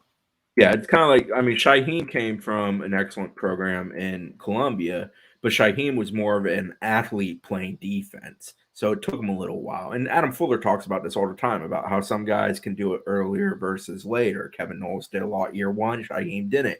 Year 2, Shaheem really took a big step. I think Conrad's the kind of cat that can walk in and be a year 1 for you. Guess Wilt Fong's throwing crystal balls around a little bit. Edwin Joseph crystal ball to FSU. Yeah, he said last evening, I believe in a piece, or maybe it was around midnight, that he felt good about that He one. logged one 4 minutes ago to FSU. That's one I've continued to feel really good about. FSU has a lot of success. You guys were talking about St. Thomas Aquinas. I mean, Rashad Green is a perfect example of a guy that FSU got and was obviously a guy that won a national championship at Florida State. Julian Armella this past cycle. I mean, it just the list goes on. I'm going through kind of St. Thomas's signings over the years and kind of seeing who Florida State's landed. But it's a school that constantly churns out just NFL talent, like Chris said. A really impressive program down there in South Florida. Yeah, head coach Roger Harriet worked in the college game. Actually went back there to be the head coach there. So you're talking about a guy who, is good enough to definitely be coaching at this level. And, he's at a school that treats it like a major big-time program. So therefore, he's willing to stay there. I just sent you guys a text message. Okay. Oh, my God. Stop trying to be Newberg. Got it. I did, though. I wanted to make sure you saw it. And you just responded, so now we know. All right, there's still some people in the chat asking about Andy Jean. Go ahead. I mean, the expectation. I've got reason to believe Andy Jean's letter of intent is in, but hasn't been announced yet at UF. But none of us expect to choose FSU. I asked Blake Alderman. He said not officially in, but he believes it is in at Florida. You know who is in? Hey! Look at Yo. that beer. Look at that beer. The other night. What's up, guys? Hi, Trey. What up? Hello. Not much. Just in my car. It's 7 degrees. Yeah. Remember when I said that Iowa sucked at the beginning of the show, Chris? Come on, Trey. Hey, man. Hey, dude. There's benefits. I'm cold. We'll get to that later. People want to hear football. I'm cold, but Florida State recruiting is hot, right? Is it? I don't know. I haven't watched you guys yet. I'm an hour before you, and I had to drop my kids off. I'm sure you've been doing great. Why is Noles247 condoning FaceTime and driving? I don't think Trey's driving right now. No, I'm in my parking lot. He's in his parking lot. Dane/Dave was FaceTiming and driving earlier, but disgusting display of recklessness. And then Dane's taking recruits off his board because of driving they had in the past. He didn't like the A&M recruit because of that. What's going on, guys? What are we watching right now? What's the story? Sorry. We're Conrad Hussey stuff. I guess we're chasing. That's probably it right now. We're just trying to figure out what's going to happen there when. We're in that little bit of the middle lull. Most Okay. signings are in of the expected bunch, and we're now waiting for some clarity on like an Andy Jean, who we expect to stick with Florida. And then we're waiting for that rush of that hour of Keldric Faulk, Chris Otto, Edwin Joseph, Conrad Hussey is a to be determined from a time standpoint. And then Hakeem, Zach reported earlier, you may have missed it as you were driving your children to their future. Where were you driving to school? You guys still are in school? What is with you guys in school? We're very educated people up here, Christopher. A pro of the state of Iowa. Snow days, I'm sure. But Hakeem's letter is believed to be in, but not yet announced by FSU. Yeah. Okay. Yeah, it's been relatively, knock on wood, low key this morning. No big surprises one way or the other. But it's been like that in the past too, and all of a sudden things start amping up a little bit. So don't start wish casting chaos, my friend. Like it's okay. Chaos is awful for views. Yeah. Listen, as things going as planned is nice. Like you said, we compose ourselves, the cool graphics, no faxing drama with the NLIs. I feel pretty good about it. How are you guys feeling about? I feel like there's a lot of trepidation in the fan base in the days before, especially like Sunday. I felt like people were waiting for the hammer to fall on Sunday, and I feel like that's eased up as we've gotten to Wednesday. Do you guys feel the same way? The intensity seems to be around, like, the only trepidation is Keldric Faulk right now. And as of 9:30 this morning, like, I don't think FSU has heard one thing one way or the other. So that's really, like, where I think the anxiety, like, primarily lays at this point from the fan base. Yeah, I just got a text just now saying they haven't heard anything on Keldric still. I don't know if that's bad or not. I don't know. Yeah, I don't think I texted our Auburn writer Christian Clemente over there at the Auburn Undercover site, and he said that Auburn apparently feels good, but they have not gotten final word yet. Didn't And you do also, this they're with? sending someone to his announcement, I believe, actually. Oh, that's So good. maybe we'll get some live footage from Well, it. to be fair, like Auburn is much closer than Tallahassee. So I don't know if that, and they have reason to be optimistic, I guess. They thought they were getting Tony Mitchell too, and it seems like he's picked or sent his stuff into Alabama. So I think there's some optimism around that program. We'll see if it all pays off or not. An hour and 27-minute drive. Trey, I appreciate your context and your insight that you have when things don't go well as much as I do when they go well. I feel like the Keldric Faulk thing, if FSU does not get him, he's obviously a top 100 recruit at a position need that you've had for a while. Like, how would you absorb? What would you do if FSU got Conrad Hussey and Edwin Joseph today, but lost Keldric Faulk to Auburn at the final minute? How would you digest all that? To me, and I've had some conversations before the past couple of days. I think if Florida State gets these kids or doesn't get these kids, as far as like the DBs, those were the main. Them and Faulk were the main topics of conversation. I think that even if they do kind of dodge some of these self-created bullets and throughout the recruiting process, I think even if they do get these kids through the door, I think that we should have some conversations about the process, how these things are being done, even though it would be a positive, just as I think we should have those conversations if they didn't get those kids in. The thing with Keldric Faulk, that's a little bit of a different situation than the DB recruiting, which has kind of been a constant. It's been, I don't know if I want to go as far as an area of concern, but it's been a little bit eye-opening. The Keldric Faulk thing is a totally different thing to me because I can't pinpoint throughout the process where they did a bad job, right? Like, I feel like they recruited this kid to the very best of their ability. If you're going to critique the Keldric Faulk recruitment at all, maybe the fact that your number one defensive end edge prospect was a kid from Alabama as opposed to a kid from Florida and Georgia, which I think was it was something that had to be done. They targeted him because they went 5-7 the year before, right? So maybe I don't really have an issue with the Keldric Faulk recruitment. Maybe putting all your eggs in the Keldric Faulk is your number one and like elite edge prospect basket, which is a situation that you made for yourself by going 5-7 the year before. That would be my critique on it. And then maybe with some of these kids, I don't know if the staff has shown the ability to land elite talent out of Alabama, Mississippi, and Louisiana. They've been able to land really good kids. They've landed good kids this class, right? Like high upside kids, the JUCO kids. Quindarius Jones is a kid that flew under the radar. But, man, when you're going for the top player in the entire state of Alabama, the pressure to stay in state for a Keldric Faulk is immense. And that's what the kid's literally feeling it right now. You can have it in this recruitment. Florida State did a good enough job recruiting him to get his commitment, aided by everything, the gloriousness that was the Brian Harsin era of Auburn football. But, man, if they had a stable coach, it's crazy, man. Like, I feel like Florida State's done such a good job in the recruitment, but the kid there's a pull to the in-state school that a guy like Hugh Freeze was able to capitalize on in 2-3 weeks. So if I had an area of critique, it would be maybe the prospect choice. What were you saying, Chris?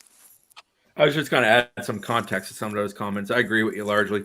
One, I think FSU went after Faulk regardless of what state because I think they think he's insanely talented. And he is a kid that's gotten better throughout his high school career.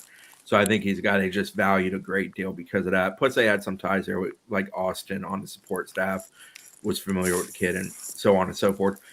From the coaching standpoint, your point is very much along the lines of what Brendan sort of said yesterday in our prediction story that, you know, if he does end up going to Auburn, really, what could FSU have done more? I don't feel like FSU has screwed anything up here by any stretch. It's just a matter of if he chooses Auburn in the end, he chose Auburn. And FSU beat Auburn in July for him, and truthfully, FSU is still beating Auburn for him as of mid-November. But here we are in crunch time, and he's making another decision, which obviously makes everybody very uncomfortable. And we'll see how it plays out. And so I think if we're going to be nitpicky on any kind of critique, like in the moment of the recruiting, man, like maybe like if you could have kept Keldric on campus all Sunday, done whatever you had to do to make that happen, not knowing that he was going to visit Auburn, I think is a thing that you can say, okay, in terms of having information. Like I honestly think we knew about that before maybe FSU did. And so that's I think a fair critique of the bitter end of this recruitment. And maybe too, go ahead, Adam. Letting him get on campus so much at Auburn, I think was I don't know if that was something that they were okay with. I'm not sure. And they may not have been in the power position to say, hey, we need you to shut that down. But that was a concern all season long. I mean, he kept showing up to Auburn football games. And there was, I think FSU's viewpoint was, as long as like Auburn isn't right, both for Jones, the JUCO prospects who's from Montgomery, and for Keldric Faulk, like as long as Auburn isn't right, we're fine with these guys. But if Auburn gets right, and that could just been resetting everything with a new coach and rejuvenation, NIL, all those things, then that was a cause for concern. And like here at the very bitter end, like it has created a cause for legitimate concern. And I feel like I had some. Go ahead, Chris. I had somebody at FSU consistently say to me, as Harsin was, going at the stake and failing horrendously there, that whenever they did make their next hire, Keldric Faulk was going to be the dude they would go after because he did not really have a Bama offer. Bama was not in the picture. If they're going to attain an extremely good talent in state, he's the most attainable type in the sense of they can't beat Big Brother Alabama out for him because they're not going to beat Bama for most of the guys in that state they're trying to get. Just right now where they are as a program versus where the other one is.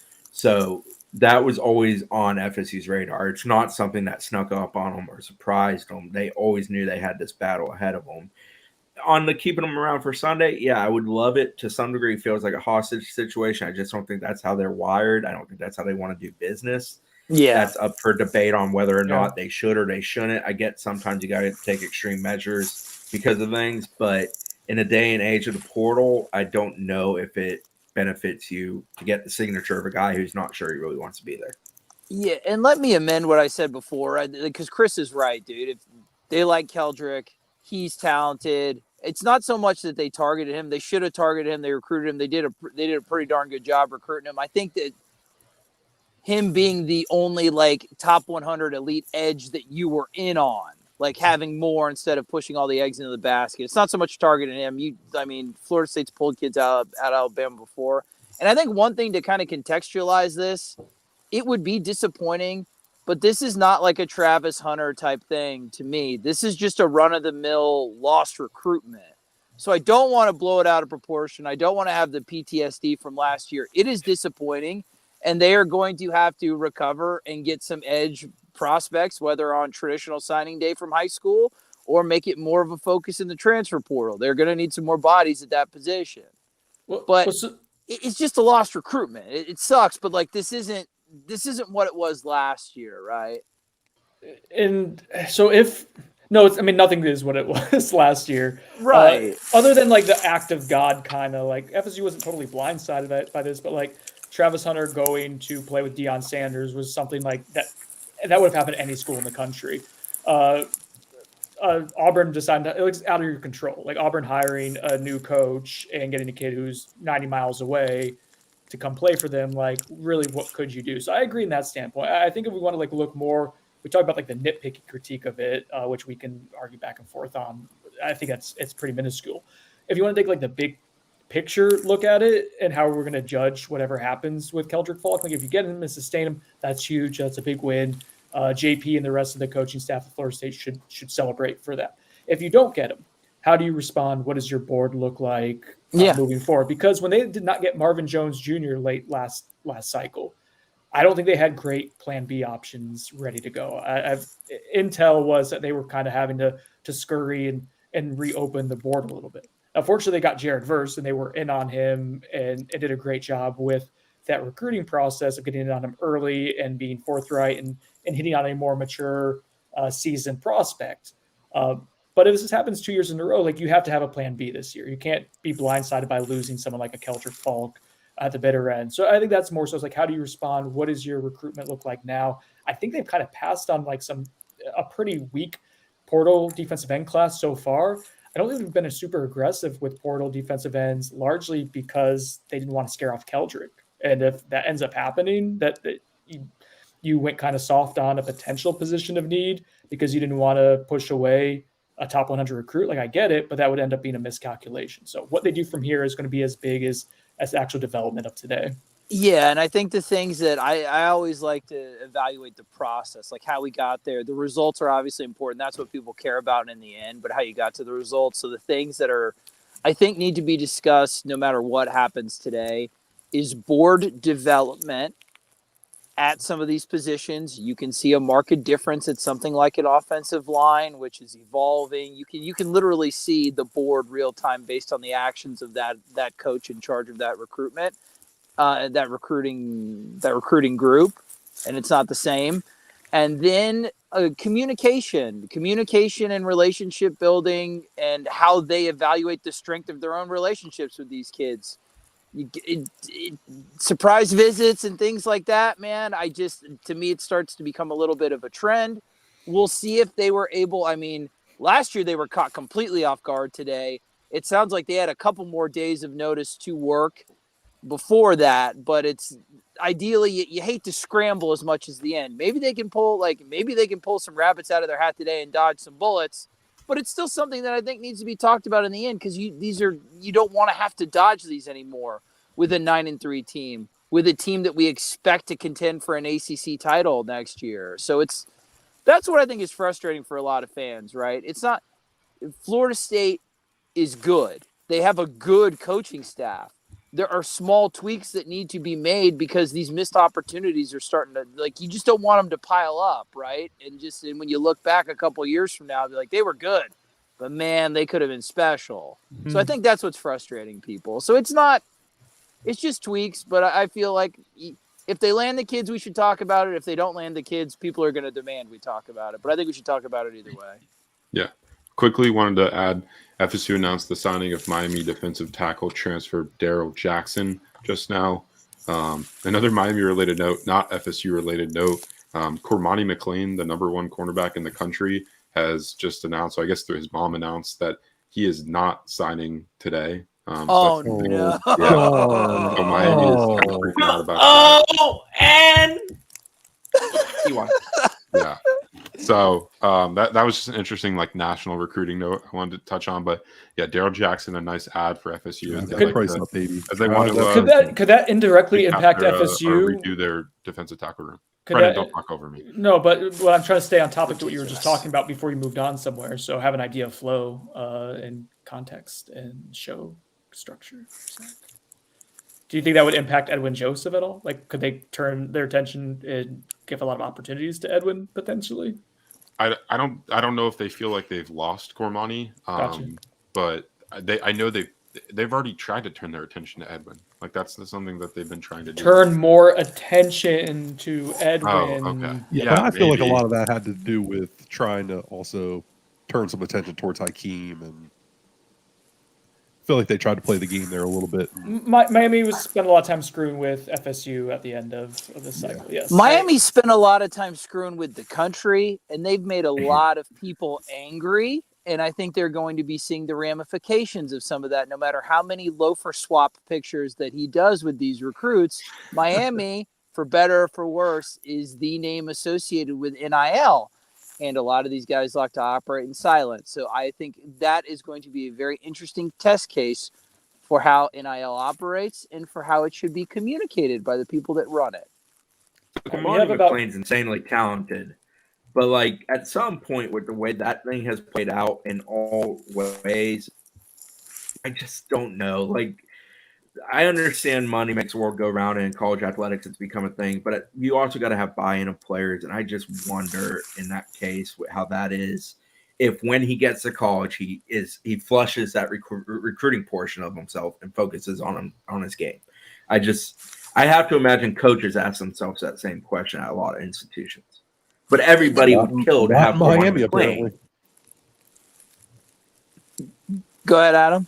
I said not in Miami apparently, because The rumors are out there. We don't know, obviously, but it seems like they're going to buy the best class they can and see if they can de-recruit those guys. And it's an interesting case study, like you guys were saying. Like, I'm very curious to see what kind of culture they can develop with all these high-profile, high-priced guys. You see it. I've watched the Washington Commanders for years and years and years spend billions in the free agency, and it never worked. I don't know why anybody ever thinks that that's going to work. That model's failed for years and years and years. Maybe it's different in college. I don't know. We'll see. All right, so we have 10 minutes left of the show here. This has been a ton of fun. The fireworks haven't exploded just now. Of course, they'll probably happen right after we wrap up. But hey, that's the way it goes sometimes. We got you prepared for what may or may not happen. I want to give a shout out to the Battle's End one more time for sponsoring this live show. Their free block party on December 28th, the day before the Cheez-It Bowl in Orlando. It's going to be at Harry Buffalo, 129 West Church Street, 4 p.m., 12 a.m. Jake Owen is headlining the concert. There'll be multiple other people as well, Tyler Reeve, Cole Taylor. So yeah, it'll be a lot of fun. Again, free. The Battle's End is making some waves here in the FSU market in a pretty short period of time. Shout out Ingram Smith. I'm kind of happy he's not joining us this year because we had some PTSD from last year. What do we want to talk about for the last 10 minutes, guys? What do we got to get off our chest? Scoop, tape. So the only three we're watching is Joseph, Faulk, and Hussey, right? Yeah, like seriously watching. Yeah. With Faulk just told right now that FSU just still doesn't have word on what he's going to do. So this looks like it probably could be he just announces it and everyone finds out kind of deal, like he did during the summer. So it's not a surprise with Keldric, but he did say that he was trying to come to that decision last night, or he told me that. So I'm sure it's a tough decision, obviously, but that's the word right now that I just got. If we're reading tea leaves and trying to connect dots here, like Charlie Day, and It's Always Sunny, I think the fact that Auburn staff feels as optimistic as it ever has, and FSU staff feels as pessimistic as it ever has, and the fact that Auburn, again, it's closer, so it makes sense they would send someone, but the fact that our Auburn site is going to have someone there at the ceremony, the conspiracy theory in me is making me think that Auburn has word that it'll be him, and they just don't want to tell anyone and ruin it, is what I would assume. Yeah, I mean, I think it's a fair assumption. I haven't been told that, but it's possible for sure. If it's not, though, I'm going to use that Norvell pic of him laughing towards the screen. He said, Hey, they've done. I mean, I think that they've tried and done as well as they could on that one. It's just like Trey was saying earlier. It's just going to be a recruiting thing. All right. So if FSU goes ahead and gets Conrad Hussey and Edwin Joseph, can I say that's a statement for Florida State to go on into South Florida and get two guys that Miami was going after? Yeah. Yeah, I think so. And I think it's interesting especially with who our illustrious sponsor is of this stream. I think it would have been interesting if there was no early signing day. Like if signing day was in February, if we had some more time with the situation surrounding it, like all the investments surrounding FSU recruiting right now, I think that we'd be having a markedly different conversation today. I think that it would be more positive than it has been, and I don't think it's been negative. So I am very, very optimistic for 2024. I think there was just a lot of scrambling on the back end, and I think it is a statement, Brendan, because these kids are ones that the big investor in high school recruiting bookmarked wanted, and you can take them out of their backyard. So I think you should feel positive. So I don't know. I don't know if I feel more positive or less positive if you get the two versus the one, but I feel good, man. I feel good. I would call it a statement. Oh, Chris, can I call it a statement in the headline? Are you okay with that? Brendan, we're 3 hours into this relationship today. You can do whatever you want, buddy. Oh, man. Hour 1 and 2 This is like the great. point at the theme park where the kids are like, I want to go on that ride. And I'm like, well, make sure you find us afterwards. You want to play a quick game of Buyer Sonone before we get out of here? Sponsored by the Turner Group. So we'll end it. Shut up, the Turner Group. Shout out the Chris, Turner Group. Whatever, dude. I got 5 minutes left. Play whatever you want, kid. What happened? Byers Sonone, head of Gators Collective, is fired after viral Twitter Spaces. What happened? Is that the? Wait, they axed him? No, that's a Byers Sonone if he will be fired. What happened? Did I miss something? He went on Spaces and was like basically accusing Miami of paying $15 million for a 3-star recruit. Oh, okay. Oh, is this the dude from Gator Collective from Florida? Yeah, and he was talking about Ruiz like taking pictures of himself on his boat and how like weird that is. I'm like, dude, you got a nice boat, take a picture. College football is already so messed up. Collectives have added just a whole new element. I'm so happy. No offense, Ingram. I love you, buddy. Go ahead, Trey. It's just been great. I love college football for the reality show, for the unique personalities, for the epic disaster it can be, some of it. And man, that's chef's kiss, man. That was a wonderful clip. If you haven't seen it, go seek it out. Not Amelia Roblox with the Roblox with the cheeseburgers and McDonald's French fries. Shout out McDonald's. In the chat here, Byers Sonone, Keldric Faulk signs with FSU. I am going to start off with a Sonone. And we already put in our predictions. So Sonone. Chris, I know what your answer is going to be. I'll buy it till the end because let's go, baby. I'm that guy. I'm just bye. Not a least bit convinced of it. Bye. Yeah, positivity. AB, did you answer? Yeah, I Sononed it. Okay. He's not coming for Steve. Byers Sonone. Brendan keeps his anxiety under control today and avoids explosive Hershey squirts. That's from TV Golf. So far, so good. Bye. Sonone. Okay. Is that like a thing when you get anxious, you just like poop your pants? Is that like, why are those two linked? I don't understand. Like he like, it was like a very like, if A happens, B will happen. So I'm going to buy. I think that is going to happen. I feel like that guy knows some deep, dark secrets about you. You don't have buy. You don't have to poop when you get anxious? No, not really. No. I poop when I have to. So buy, because the way your line of questioning, making it seem like it's that normal, big time buy. My heaviest buy of the stream. Byers Sonone. Dudes and I were just so regular. It's amazing. Byers Sonone. Well, the ethanol. 2 out of 3 of Jamie, love it, or verse comeback. 2 out of 3.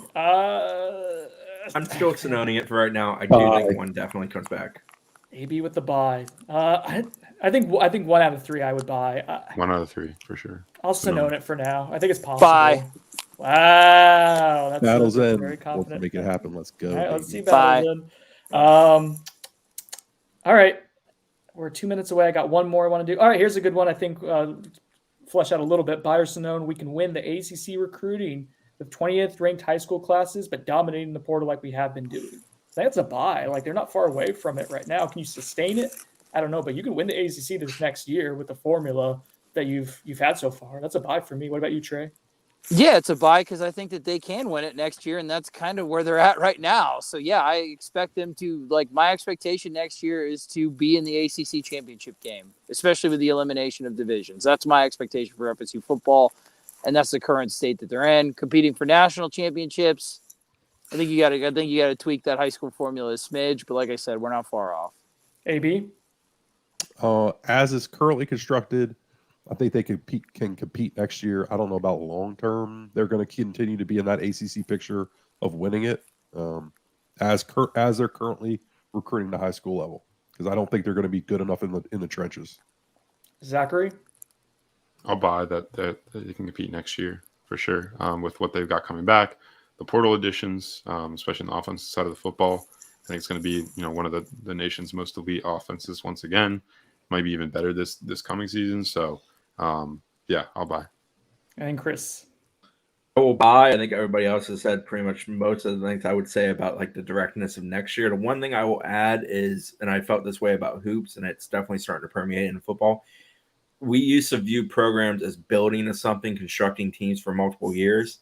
It's sort of becoming like each year it's its own thing. Like it's a 1 year showcase. And if you can build a roster of 85 good ones, you got a real shot. So, yeah, I think it's something that can happen. I still am a guy that prefers having the ability to have a depth chart you can point to and say, this is your guy now, this is a guy if you need him now, and this is a guy in the future.